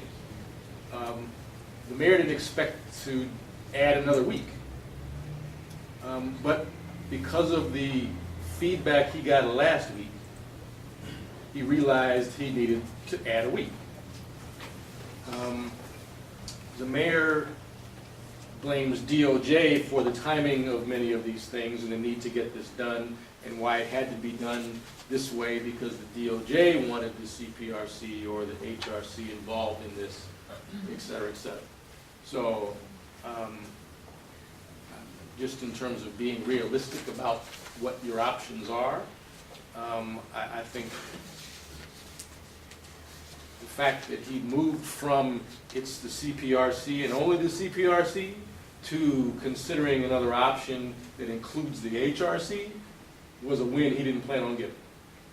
And I would take that win and try to structure it in the best way you can, with the timing that's going to happen before he goes anywhere. And that's So what's how can we structure it in the best way? well, I think, Is that or is that something that you can say publicly? no, I think that the conversation and the recommendations that you have before you are an effort to do that. Heuristic. So, as opposed to stealing and destroying the CPRC's mission and mandate, these recommendations make an alternative recommendation and suggest another way to involve the HRC, but still allow the CPRC to continue doing what it does. And honestly, I think that's probably as good as it's going to get. I'll just say that what we were all focusing on after we learned that the CPRC had been dissolved as a result of this agreement was to try to preserve the existence of the CPRC and its work. And in the process, we learned that there were various stakeholders that did want HRC, CPRC, specifically CPRC involvement in the Community Oversight Advisory Board because of the demonstrated relationship and expertise that they had developed through their work on the CPRC. And so it became clear that in order to, or I believe it became clear anyway, that in order to truly preserve the CPRC and to be able to secure the commitment of all members of the CPRC, that it was necessary for the HRC to also be involved in the COAB. And so I think that the recommendations that were arrived at after the meeting of the CPRC work group are a very good compromise, because not only are we continuing the work of the CPRC in its current form, if these again, let's not forget, these are recommendations. They could gut us tomorrow either way. We don't know. The mayor's, you sent this to the mayor only? No, the mayor, every commissioner, the DOJ, everybody's got it. But if something like this is accepted by city council, and I am hopeful that it will be, the CPRC will be allowed to continue and allowed to continue. I mean, we are volunteers. I think that we might have something to say if they do try to dissolve us either way. But we need, in order for the CPRC to continue, we do need the continued participation of the police department. And so, otherwise, it's just us and our community members in a room without a major part of that CPRC. So, I think that this agreement is a very positive step toward maintaining the work of the CPRC and becoming involved with community oversight of police in this other way. And so I would submit that this is a positive step for us under the circumstances and I would really applaud everybody that participated in it, because it was frustrating and time consuming and we didn't have a lot of time to do it. David?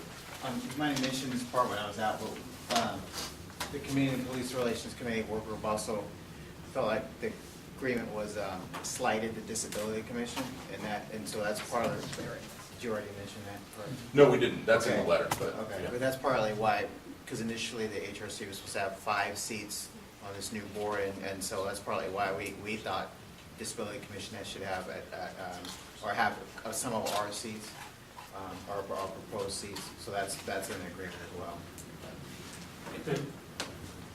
The original agreement, I don't remember, so the original proposal had created a structure that revolved and still essentially revolves around this office called COCL, which I believe is the Compliance Officer Community Liaison, which is a city employee who, I don't know if under this, I don't recall if under this proposal still retains voting rights, was involved in maintaining compliance, was sort of essentially becoming the director of COAB, the Community Advisory Board, and would run the meetings, a paid position, staff position, and would also be able to vote. In addition to the other, there would be 15 members on the COAB, plus 4 or 5 police members who would be advisory, non-voting, plus the COCL, so this compliance officer. Say what that is one more time. So the compliance officer community liaison. One person. It's one person. One person. Essentially an independent monitor, and you can debate how independent. Right, an independent monitor who is employed by the city. Who's employed by the party. And chosen by city council. Yeah. So, I also would point out that tomorrow is a public meeting. These are the recommendations of the CPRC work group. We appreciate the ability to take these as recommendations that were authorized by the HRC, but this is still, and you see it in my letter, even with these changes, this is a very flawed document that was rushed. And so I would certainly encourage anybody who has additional concerns, and there are many of them, to sign up for public testimony and speak as an independent citizen of Portland, and give your thoughts on that. And that's certainly an option for anybody. I would definitely recommend doing that. Kyle, would you like a motion for us to approve this? Is that what you're asking for? That is what we're asking for. And Abdul is waiting, although, and I would like to say something. okay, so we're going to go with those two, and then if there is more discussion, we're going to table it and then do the vote after Emma and Damon give their presentation, because they were supposed to start about 7 minutes ago. So, Abdul? And just to move, and the one comment that I'm going to address was already mentioned, just to say in public here about CPRC, the law enforcement Portland Police Bureau have been really supportive, and also some leadership I heard from Portland Police Bureau that they see the value of CPRC and they don't want to see as well the disappearance of CPRC. As I can't remember if Carol, you mentioned, is that I don't know, this is like a happy things that applaud to that the value as was there, and they thought this is a great things that they are doing to bring us as a 5 commissioners to that, and they thought maybe it's a great thing. So I try to cut slack. The only thing I'm trying to blame is the process and to be in a hurry. That just I want to make that really clear out here. Yeah, this was a pretty devastating situation for me to see that I had to be a part of concerning all this process that we're summarizing here. And I do want to say, and I did send an email out regarding this, and I'll just repeat it now.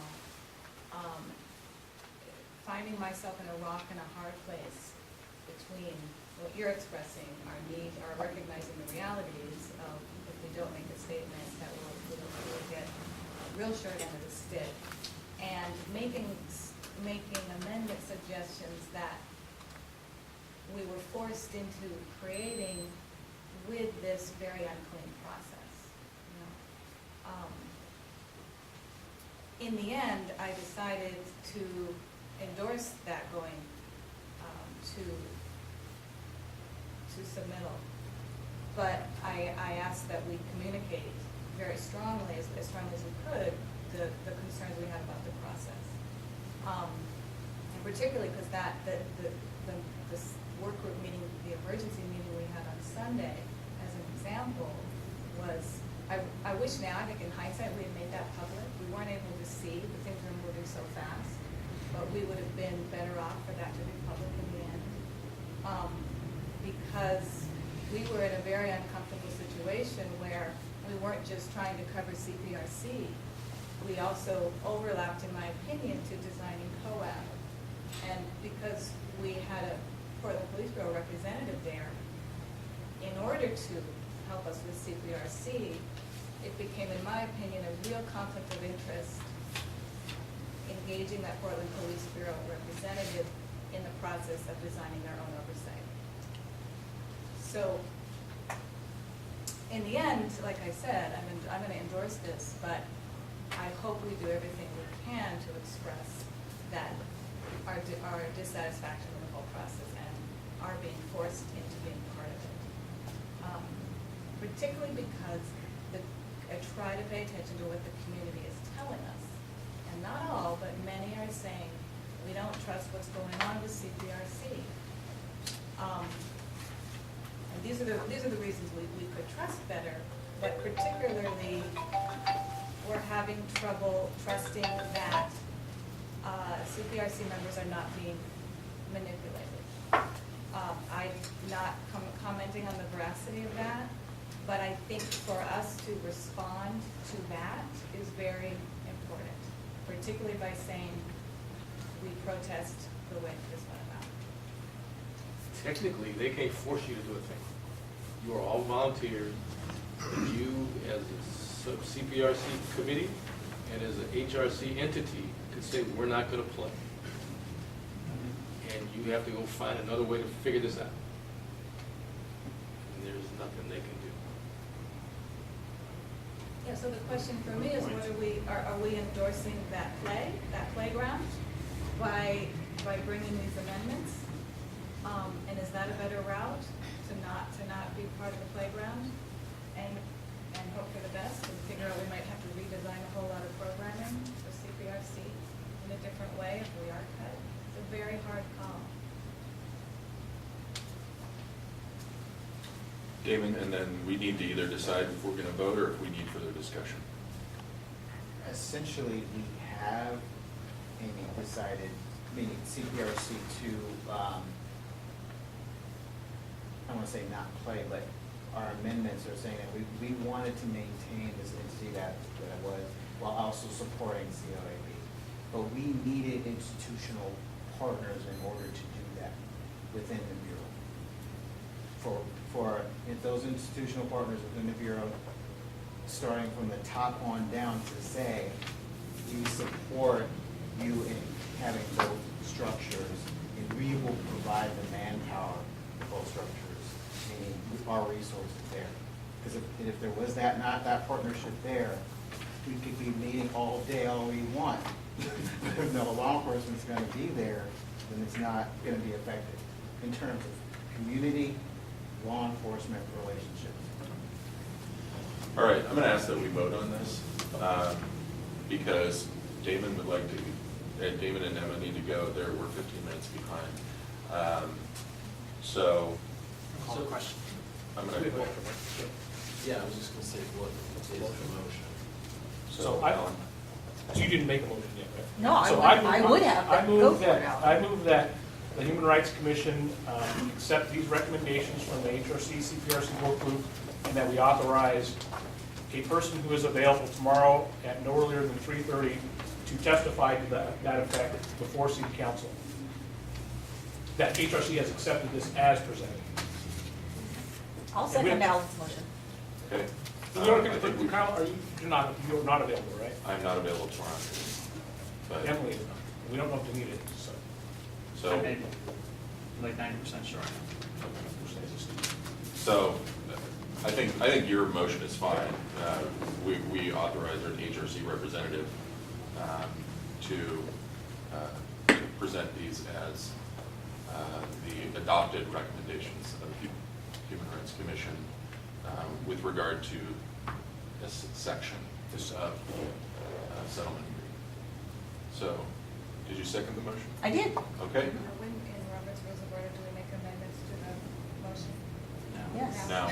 Now would be, so my amendment to that motion would be that testimony explicitly explains our concerns that you have outlined very well in your last paragraph. So there'd be some statement about process that is consistent with the statement in the last paragraph of the letter I wrote yesterday. So I'd accept that. I think we've already had discussion on this. So I'm going to say all in favor of Alan's motion, say aye with a hand up. We have to be as amended by Amy. As amended, I'm sorry. All in favor of Alan's motion as amended by Amy, with a show of hands and an aye. Aye. All opposed? And any abstentions? 2 abstentions, Beloy and Myra. Okay, May I motion, make a quick statement about this? just 1 second, the motion carries. Go ahead. Okay, next Tuesday, since Human Rights Commission is a sponsor Can I of stop you for Race just 1 Talks.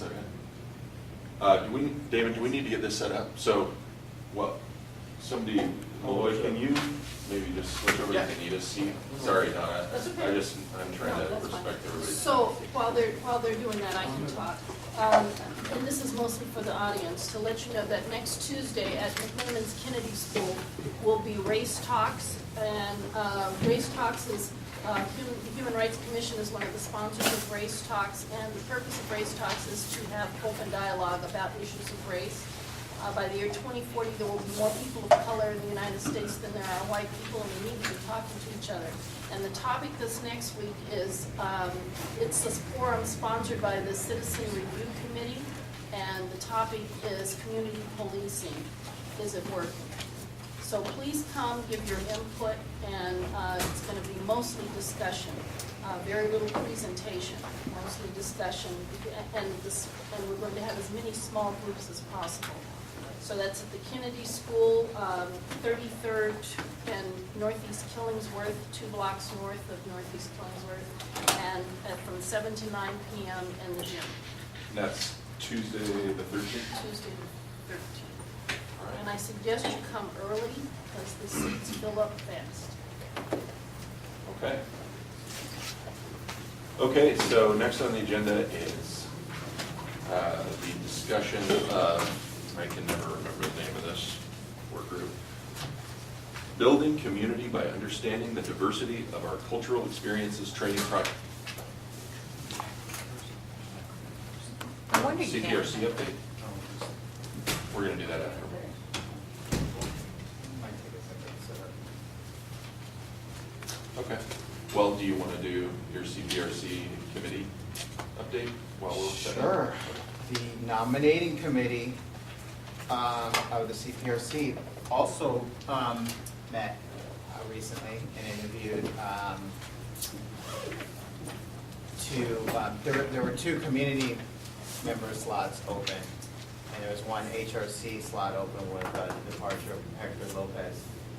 And given everything that was just talked about in terms of the transition to the or dynamic with the COAB, we decided to hold off on the community member slots until we figured out where we were going to land with the CPRC. But we did go ahead with the HRC interviews, and our own Alan Munzo was selected to replace Hector Lopez as the 5th HRC representative on the CPRC. All right. And you guys get to do that without our approval, right? Because we would not approve it. No. Hey, Damon, who are the other, can you just remind us Sure. of all the other HRC reps? Stephen Manning, Donita Fry, the chair, myself, and Abdul. And now I. And now I. Okay. And the committee, the nominating committee consisted of Commander Mike Krebs, myself, Donita, and Jamie Dunphy from Senator Marshall's office as a committee member of the CPRC. Okay. Congratulations, Alan. I actually think the HRC has to approve that, but I'm going to talk to you for 1 second before we do it. Okay.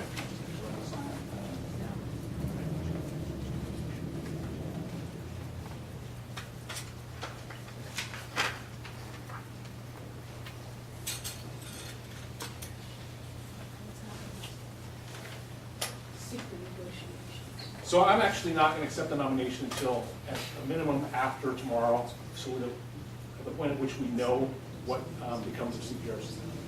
I think it would be untoward of us to make assumptions about what's happening with CPRC members before we know what the decision is from the DOJ. So Will we know tomorrow? that's what I'm saying, we'll know tomorrow.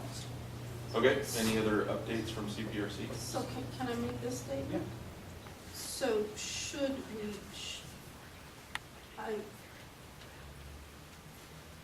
if there are, I guess what I'm stuck on is that we approve of your participation in this process. And should there be a position open, we would like for you to take it, I believe. And so I would rather that we vote on this with the proviso, with that proviso, as opposed to not having that position filled in the interim. That's the thing.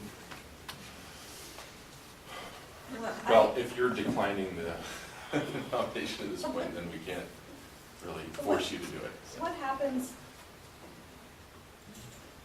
Never mind.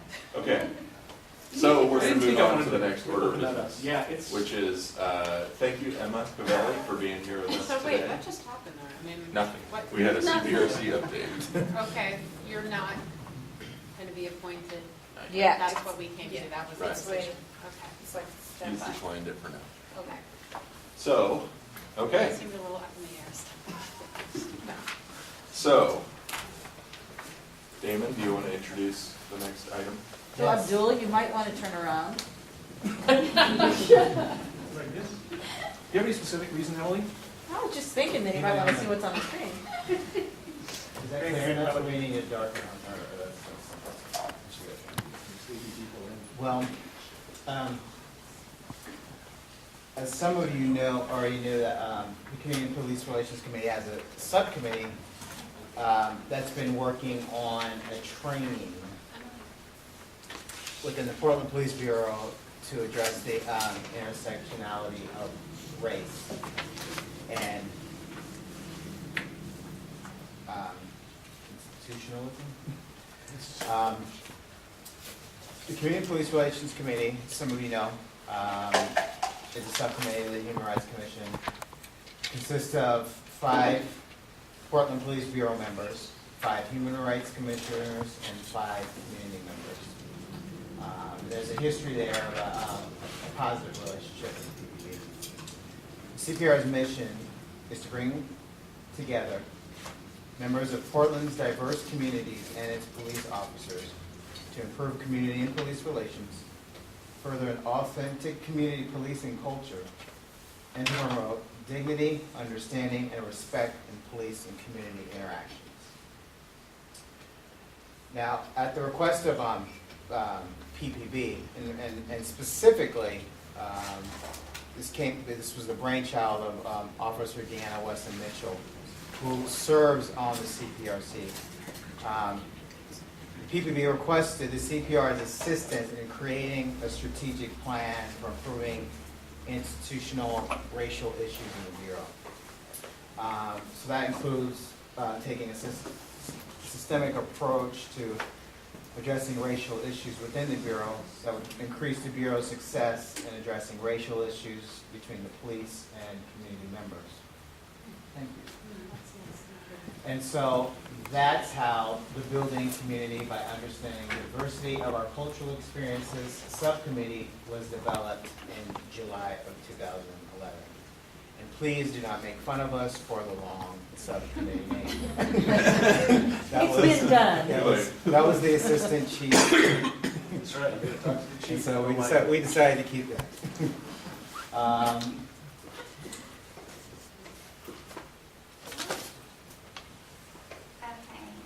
So first, just a quick disclaimer, I just came out of an intergroup dialogue, so this will be the worst presentation I've ever given. Not a good way to schedule your life. But just to give an overview of our goals, there's a lot of additional goals that the Bureau and the subcommittee have talked about around this work, but we just wanted to list a few on the PowerPoint. And essentially, what we want to do is create a culture change that can actually be felt in the diversity. So in the past, typically diversity work for organizations was more about counts and making sure that you have representation of different ethnic and racial groups and in different proportions that represent the state or community where the organization is in. And while that is definitely important and still on our list of things that we need to strive for, we really want to go beyond that. We're really recognizing, as a lot of other organizations and scholars are, that wasn't really what was ever quite needed. That wasn't the extent of it, and that we want to go on beyond our diversity work to a place where people can actually feel a difference in the organization, and that that employees are actually able to apply an equity lens to their work. And so it's just a part of our daily activities, things that we process, and we have it implemented in our policies, but also in our practices in the way that we interact with each other within the Bureau, and also with community members and other people that we are set to serve. So that is essentially where a lot of our goals stem from. And then we are approaching this work with a two-branched process in our plan. So part of the plan is around organizational strategies, and another part is around education and training and individual work for us to be able to be better practitioners and have this work integrated into our daily activities. And the organizational change strategies, those ones are more around looking at policy, taking a look at our policies, making sure that they're equitable. Oftentimes, even policies that seem like there's not an equity attached to them, that there is. And so, for instance, we used to have in our hiring process that the question of whether you lived at home, and not recognizing that in some cultures that might be a sign that someone's less responsible, but in other cultures that may be a sign that people are more responsible. And then, so we want to take a much closer look at our policies and how we evaluate things. Some of the other things that we're looking at is developing a mentorship program for promoting, so that we can better have more applicants in the pools for rising up into the ranks, and having a diverse set of applicants in that. We're looking at doing a survey of the Bureau, and so some of this work, even though it's already in process, will be a part of the strategic plan, just to make sure that we can help support it, follow through the process, and keep it ongoing. And so we're looking at doing a survey, which the Diversity and Inclusion Leadership Council is already involved in putting together, and that is to assess where we're at in our organizational health around diversity and inclusion issues, and that we have a draft made up, and we're currently in the process of hiring someone from Portland State University as an intern to help us refine the survey if needed, but then also to roll the survey out and get the results, and then also put their contextual expertise to the results to give us feedback. Officer Deanna Wesson-Mitchell is doing a lot around improving the recruitment methods. So part of that is looking at what is our assessment process, looking for things that we may be blind to. And then also they've actually begun this, is changing the way they collect data in the personnel and hiring process, so that you can actually take a look and see where disparities are happening in the hiring process. And then they added a bunch of other measures in that database, so that if there are disparities, we will hopefully be able to detect more specifically why those disparities occurred, so that we can find solutions to those issues. And that, the database, my understanding, is actually set up, and now they're in the process of hiring new people, so I'm not sure exactly how long it'll take, but I'm imagining at least 6 months to get data in this database so that we can take a look at that. And then the other main part of this is training and education.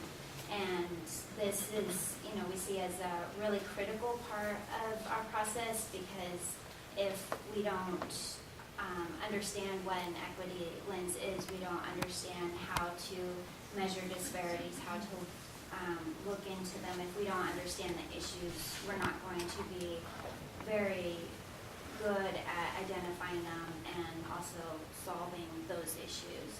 And so we have the CPRC has, the subcommittee has a training work group that is working on developing the training part of this program.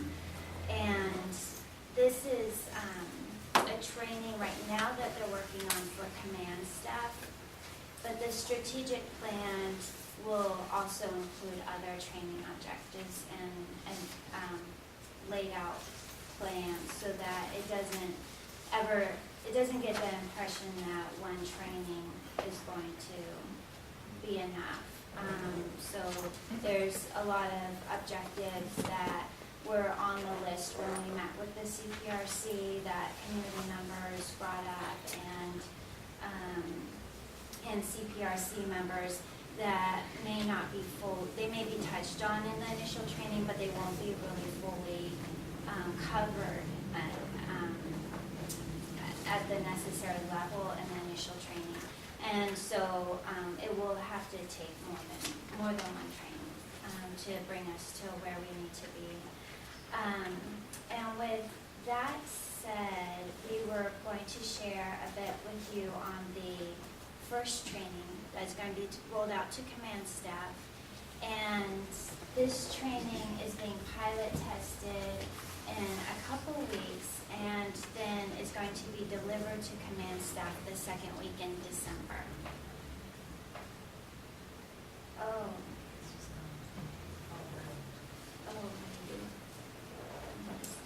Everyone get the curriculum outline? Yeah, that came around already.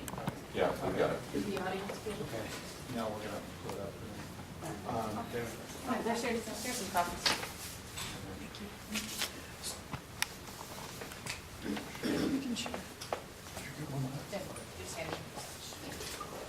Okay, so this is the curriculum that partly the Human Rights Commission resources are going to. The command staff is going to, the full 60 members of the command staff are going to go through this one-day training in mid-December. There's going to be 2 pilot testings, both in November, one November 20th, one November 27th. The one November 20th is going to be with the Diversity and Leadership Council, and you are also invited if you are to attend that one if you would like to. It's all day, however. It's November 20th, 8 to 5. And there's another one on November 27th for personnel. These are to get kind of the fine tuning of it, right?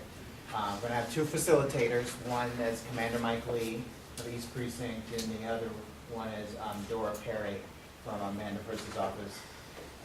Strange. And the curriculum is based on a model that was done in Seattle, based on 3-part video documentary, Race, the Power of Illusion. And so what we did is we had their trainers come down and do a presentation to a group here in Portland. And then what we did from their curriculum is we essentially redesigned it for Portland. We said, pulled a lot of stuff out and said, what's really going to work for Portland? And in that vein, as you can see here, that's kind of what is a big impact on hopefully factors that specifically have to do with Portland. From the beginning morning portion, we're actually going to we have invited Dr. Joseph Graves, who has a background in genetics and biological sciences, to come in and actually we're bringing in from North Carolina actually to talk about the differences between race as a genetic concept and a social construct. So he's gonna be here for all 3 days to do that. And then the second part of the morning, of course, there's debrief, and we're gonna show second part of the film that focuses on the story we tell, which has to do with just the social impacts of race in our society.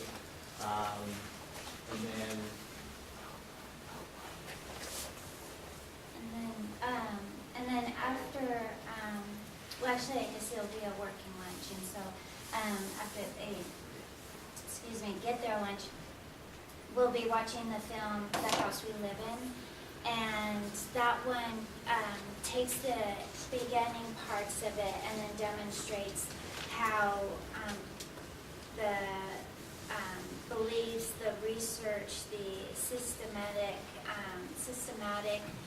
discrimination and creating policies and procedures that sometimes purposely were to keep people of color down, to how that adds to white privilege and how that gives people who are white a leg up in society and promotes them and helps us to understand how that comes about. It gets into the redlining, a lot of policies around the housing discrimination, and that will lead us into the institutional part where Stephen Green will be able to come in and talk with us about how the house we live in applies to Oregon and the Portland area,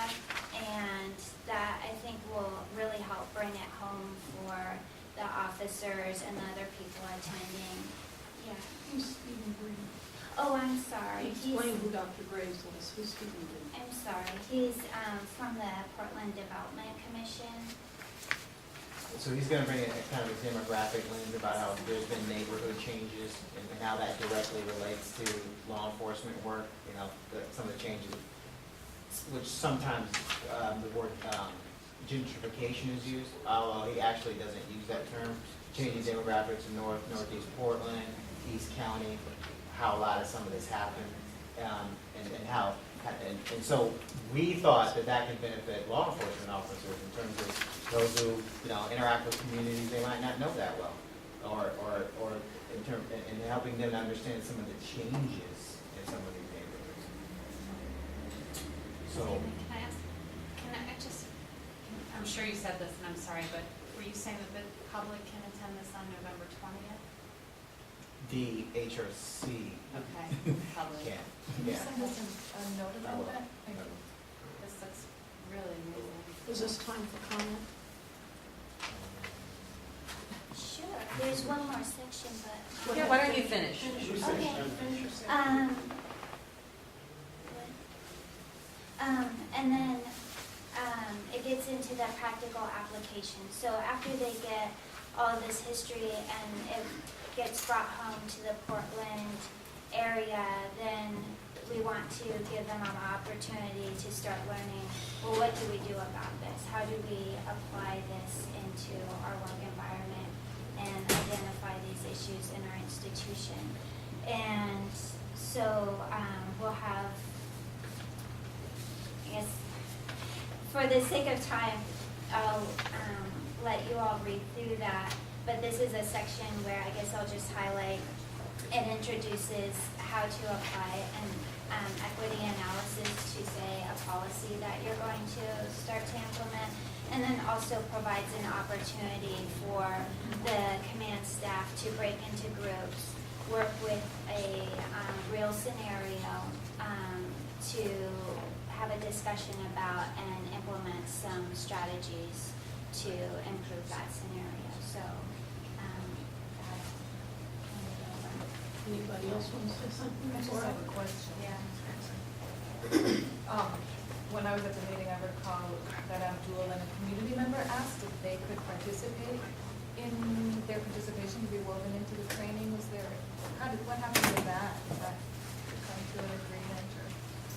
Well, Not yet? Oh, sorry. I did pass that on, and for the sake of the safety for the command staff to be very open,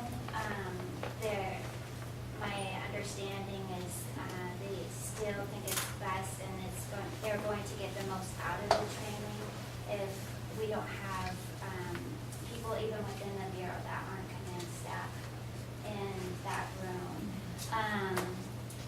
But we have the We design it, we can't be there. The officers, even on the committee, can't be there.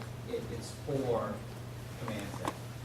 And that's about 60 people, and that's why it's broken down into 3 days, 20 people each day. And then next year, it's gonna be unveiled to sergeants, detectives, and then officers. It's gonna be much more extensive, there are many more of them. But unlike any kind of training or education piece that would be for the community, part of the reason, or part of what you're addressing is the fact that this is for law enforcement. It's not, so the community process is one that is a bit internal. It is a bit like, essentially we are the community in that sense, in terms of the partnership with the institution. But that's why there wasn't as much space for other outside community support or contribution, because it aimed at the institution. For another kind of training, maybe down the road, I think it could be the case. I just recall in community testimonies, say that it would be helpful for them. Sounds very legitimate, sounds right, that it would be helpful for them, however, to be able to witness what's going on. So yeah, I would encourage any chance in the future that could happen. That'd be nice, Yeah. but with any social identity group, like, I don't know, a bunch of lawyers together, you might not want necessarily someone else. All right. I'm just saying any group, too, educators, I'm not taking on lawyers. I'm just saying, whether it's educators or law enforcement, you want people to be able to feel comfortable to talk about these issues. But I also, I want to jump in here, just because, for the sake of time, it's 6:30 now. I think I need to, because I know that Malloy actually has a motion for the commission. And so, do I need, I'm asking anybody who has the answer to this, do I need to ask for more time to make this an official extension or anything? Looks like done now. Yes. Okay, so I'm going to ask, I think we can get it all done in 15 minutes. We had 20 minutes for committee and liaison updates, but we've gone through a couple of those. So if people would be willing to stay an additional 15 minutes, I would move for an extension of 15 minutes on this meeting.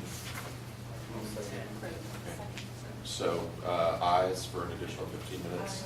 Will you do something to us if we have to leave early? No. Okay. Is this incident was voting? Glare. And people who can't. Is this incident was voting? Yeah. To vote? Yeah. So No, then- no, Well, before we no, go. I don't think so. They're not asking for a Like vote. to- No, I don't not on think the you're asking CPRC. for it. No. But Okay, just we're, before we leave, make sure that it is in voting, we have a order here that's. right, and that's what we're going to do right after they're done. So we have ayes. Do we have any nays to that motion? No, any abstentions? Mr. Okay. Chairman, if I could, I teach at 7 o'clock and Ellen will take minutes. Okay, that'd be great. Yeah. So let's go ahead and finish up this piece and then we'll get to more. so I had also heard another part of that conversation that was to also Thank you. be more informed of what the outcome is of the process and to have a little bit more intimate involvement. And so I think there are some solutions around that. And so when we have our next meeting, which should be in about a week and a half, we'll be discussing those. Okay, I'm very familiar with this film series, been through it many times. And several things on this. One of the things that I had concerns about is that one of your strategic plan goals was to be sensitive to race and gender. I would like to recommend that you not incorporate gender with this, that you stick to the issue of race. I think the Portland Police have been far more productive in dealing with the issues of gender. They've had 2 female chiefs as opposed to issues of race. They've had 1 person of color as a chief. So I think that you need to keep, and I'm not saying that gender is not important, I just think it's a different issue. So as a black female, I deal with two issues, not just one. The other thing is that OMSI has a presentation that I think that all of these folks need to be recommended to go to. And I think it's here through November 26th or December, something like that. Anyway, we presented it at this last Race Talks. It's called Race Are We Really So Different? And it's an excellent exhibition that will put them in a mindset to be receptive to the information that's coming in this film. And it's very interactive and gives a lot of this same kind of information. In fact, I think there are clips from the film. In fact, I know there are clips from the film. The third thing is that there's an organization here in town, United to Understand Racism, that does this kind of training and does 6-week dialogue groups, and they do trainings for institutional training. And while I think that this film is very good, one of the problems with and I understand the constraints you're around, but one of the problems with this is that there's no time to process this information. You're giving people an awful lot of information to digest in a short period of time and act on. So I would recommend that you get in touch with United to Understand Racism and look at their dialogue. Look at their dialogues, because they're a smaller group, 6-week sessions, and it gives people time to look at their own personal involvement with race, as opposed to just, it's real easy to go into a training and look at it in an intellectual manner. This is more, internalized, is the word visceral? Maybe I'm using that word wrong. Visceral, good word. Thank you. Is it the right one? No. Okay. So those are just some things I'd like to recommend. Yeah, those are great suggestions. I see you writing down now. I forgot a pen, but I will remember. You know I'm not going to let that go.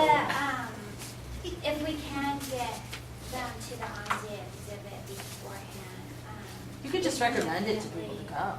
Yeah, Yeah, just making that recommendation, because I strongly recommend it. Yes. Strongly recommend it, because Prerequisite. well, prerequisite would be great, but I mean, you can't, unless you're willing to give people time off from work, you can't say that's a prerequisite. And we didn't go through this through the curriculum, but there are places where there's a lot of emotive personal experience, because they have other officers of color, stuff that's going to happen that throughout the day. And I know, but one day, it doesn't give you time to really chew on that and then come back. And there is a debriefing session afterwards, in week 2, that in case people want to be able to kind of debrief some of the stuff. So will Dr. Grace be coming back that second week? No, the facilitators will be debriefing that. I think that actually came up in one of our meetings today, is providing more space for the continuation, not waiting for the next training, but closer to this training. And so I think your point is definitely well taken. I don't know exactly what the full outcome will be, but yeah, definitely. And I'll be more than It's a happy lot. to contact people So- who United to Understand Racism. Okay. Thank you, Emma, very much for being here. Yeah. And thanks, Damon, for giving us our first PowerPoint presentation in a while. Thank you. Thank you very much. Great job. Okay. So, Malloy, can we get a Housing Rights Task Force update? I had passed a slightly different version of this document around at the end of the last meeting, and said that I'll be back. So, the Housing Rights Task Force has been focusing on 3 main issues that came out of the Oregon is Locked Out series: discrimination against Section 8 voucher holders, the statewide ban on a city or county's ability to use mandatory inclusionary zoning as a way to create integration, and then the City of Portland's internal location policy for affordable housing, and whether or not they're adequately considering the integrated effects of where they place housing. Due to the upcoming legislature, we focused on the first two issues because those would require state law changes. We've already endorsed and had submitted a request for a legislative concept to protect Section 8 voucher holders from discrimination, and we're continuing to work on a strategy to see that gets successfully through the legislature. With the results last night, I think we're probably politically in the best position we could possibly be. The second issue, which we have not officially endorsed as a commission, but the Housing Rights Task Force has, is to support a bill that will be in the legislature this session to repeal the ban on mandatory inclusionary zoning. So the document you have in front of you comes from the Coalition for Affordable and Safe Housing. Been working with their individual members on this particular issue. The one page just talks about what mandatory inclusionary zoning means and why it's important. And I think mentions the fact, perhaps not, that Oregon is one of only 2 states to ban this, and the other state is Texas. So we get to do with Texas. And then the second, the back side of it, or the other side of it, is the endorsement form. And so my motion, the motion that the Housing Rights Task Force is bringing forward is that we endorse the repeal of the ban on inclusionary zoning, and that we agree to join the Coalition for Affordable and Safe Housing so that they can list us as an entity that is in support of that. And this is the only issue this coalition has. So it's not like we're signing on to a million other things. This is awesome. This is exactly what we should be doing. Yeah, I agree. Thank you. All right. Good work. Anybody have questions for Malloy about this issue? When do you guys meet? There is a meeting this Friday. Cash or the PHRC? The HRTF. Well, the last meeting, we only had one other member show up. All right, it's late. We'll set another meeting. So, do we have a motion? So this comes as He a motion. moved as from his Did committee. you move? Okay. His committee moved. So I have a second? Second. Okay. So is there any discussion that should be had about this? Does Kyle have to sign this? Can Malloy fill it I out? was gonna ask Kyle to fill it out. I can do that if we pass it, I guess. Okay. Oops, sorry, I'm being all again. Malloy, what was it? Accept this. To endorse the repeal of the ban on inclusionary zoning, I guess is one motion, and then the second motion is to join CASH as a named organization. I didn't know this. Yeah, As this an aid organization? Named. Oh, so we would be on this. Right. Okay. So this is just the city of Portland. Wait, what does CASH stand for? Coalition for Safe- Affordable Safe Housing. No, it's a separate thing. It's not city. It's just a little private group that's No, organized. no, but I'm It's a saying, coalition. this is just for Oh. here in Portland. Is this Oh. exclusionary? Is No, this it's statewide, I think. It would allow any Nobody city, in any Oregon- city in the state to Good. try to So use inclusionary zoning. if Portland were to come forward and say, look, we want to use mandatory inclusionary zoning, state law says you can't. Okay, we're for this. So can you be, I mean, because I don't know anything about CASH. Can you tell me a little bit about, I'm personally a little hesitant to join an organization that I don't know anything about.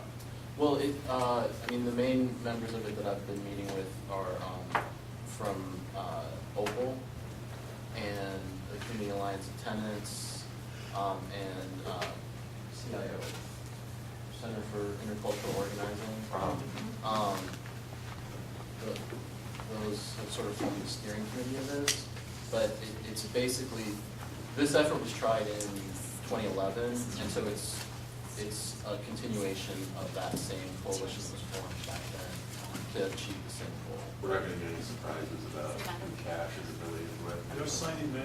Well, that's what I'm worried about. No, they're all here. Yeah. So Yeah, CASH exactly. stands for Coalition for Affordable and Safe Housing. And Portland Commission on Disabilities is already Oh, yeah. a signatory, so yes. That'll be great. Okay. I don't know what Orange We're Swamp gonna be there. LLC is, so I don't know what that is. Okay, do we have a quorum here? Orange Swamp LLC. All right. Okay. Doesn't matter, So- once a quorum, always a quorum.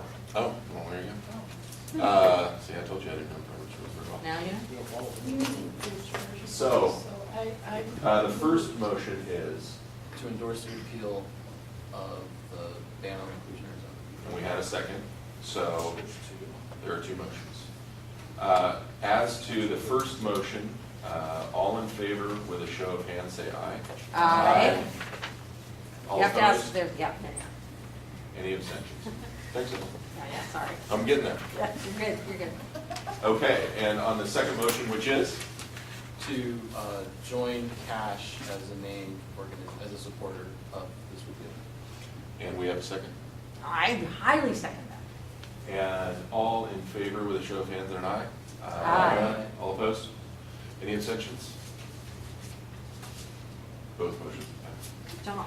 Thank you, Lauren. Recommend in the same vein of bringing, I'm sorry, it's you both times, but in the same vein of bringing resumes, I think for everyone, if we have something bring forward, material propaganda from the organizations we're wanting to align with would be helpful in the process. I think that's a great idea. Okay, Why, are we all meeting? Meeting? we have 2 minutes. No, we have a couple more things. Human Trafficking Task Force is working on mapping immigrant communities. That's my update on Human Trafficking Task Force. And we're doing really well. We're making progress. Did you all vote for these things? And say Yes. that they're Yes. good? So hopefully that will bring forward the work of the human trafficking task force. Thank you very much. Alan, do you have any updates for us on any of these committee and liaison pieces? Yes, I do. You put them in there, so. Oh, Dante's Dante's gone. gone. So if you Long don't know, gone. you saw my email that the staff position is being advertised, and so that process will move quickly. We will have 2 people that participate in the hiring process. So Damon has agreed to help with that, and then one other person from the executive committee will help with reviewing resumes and then doing interviews. So we'll know more about that. The Bureau Advisory Committee for OEHR is being formed. There are actually applications out to the community now. We have a spot on that OEHR Bureau Advisory Committee. I think Amy has expressed interest in that. Are you still interested in that? I'm sorry, I was writing down a little late slip. Would you say it again? So sorry. Am I interested in? It's in the OEHR Bureau Advisory Committee? Oh, yes, Okay. yes. So we will have a representative to it, and we would like that to be me. I was not clear about what that was exactly. You should go to the meetings then. And they are. No, if the Bureau Advisory Committee is and the Advisory Committee to the Office of Equity and Human Rights. Well, Yeah, what is the going on? difference? What is the difference between them and us? Oh, it's much different. They're it's all the advisory group for the work of the office itself. That's what that is. And we Nothing for are. us, nothing for us. We're independent of the office. We're only staffed by the office, Okay. right? Okay. That's it. Okay, and so how about, I'm sorry again, about Community Discovery Committee getting short shrift. Chair. I'm trying, it's my first meeting. So You did good.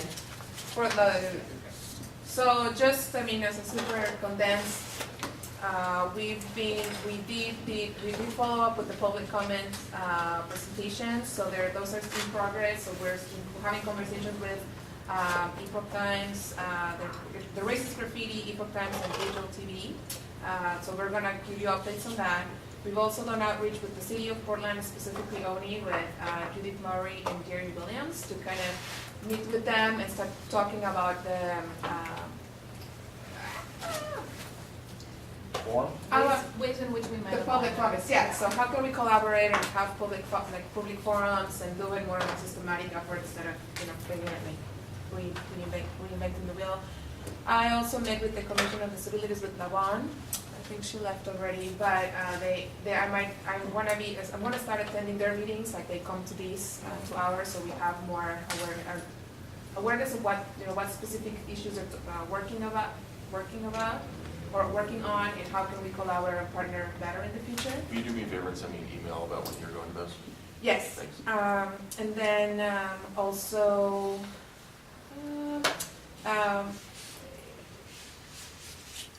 Amy has been talking with Albino Ministerial Alliance and Joanne Hardesty to kind of establish better understanding and relationships with them as well. And lastly, about on the subject of having a little bit more outreach and visibility when it comes to certain organizations, the OAN is going to host a HRC meeting in December. And also we have a spot in their annual coffee and issues event from 4 to 5 on December 15th to talk about the HRC in there. And I will also like to extend the invitation to Dante and somebody from Commission on Disability. So 3 representatives are there. And I'll send more information about that. So if we What can organization is that? Oregon Association of Minority Entrepreneurs. OAN. I just wanted to make sure that's who you were saying. Yeah. So Where are they located there? it's what? Where are they located?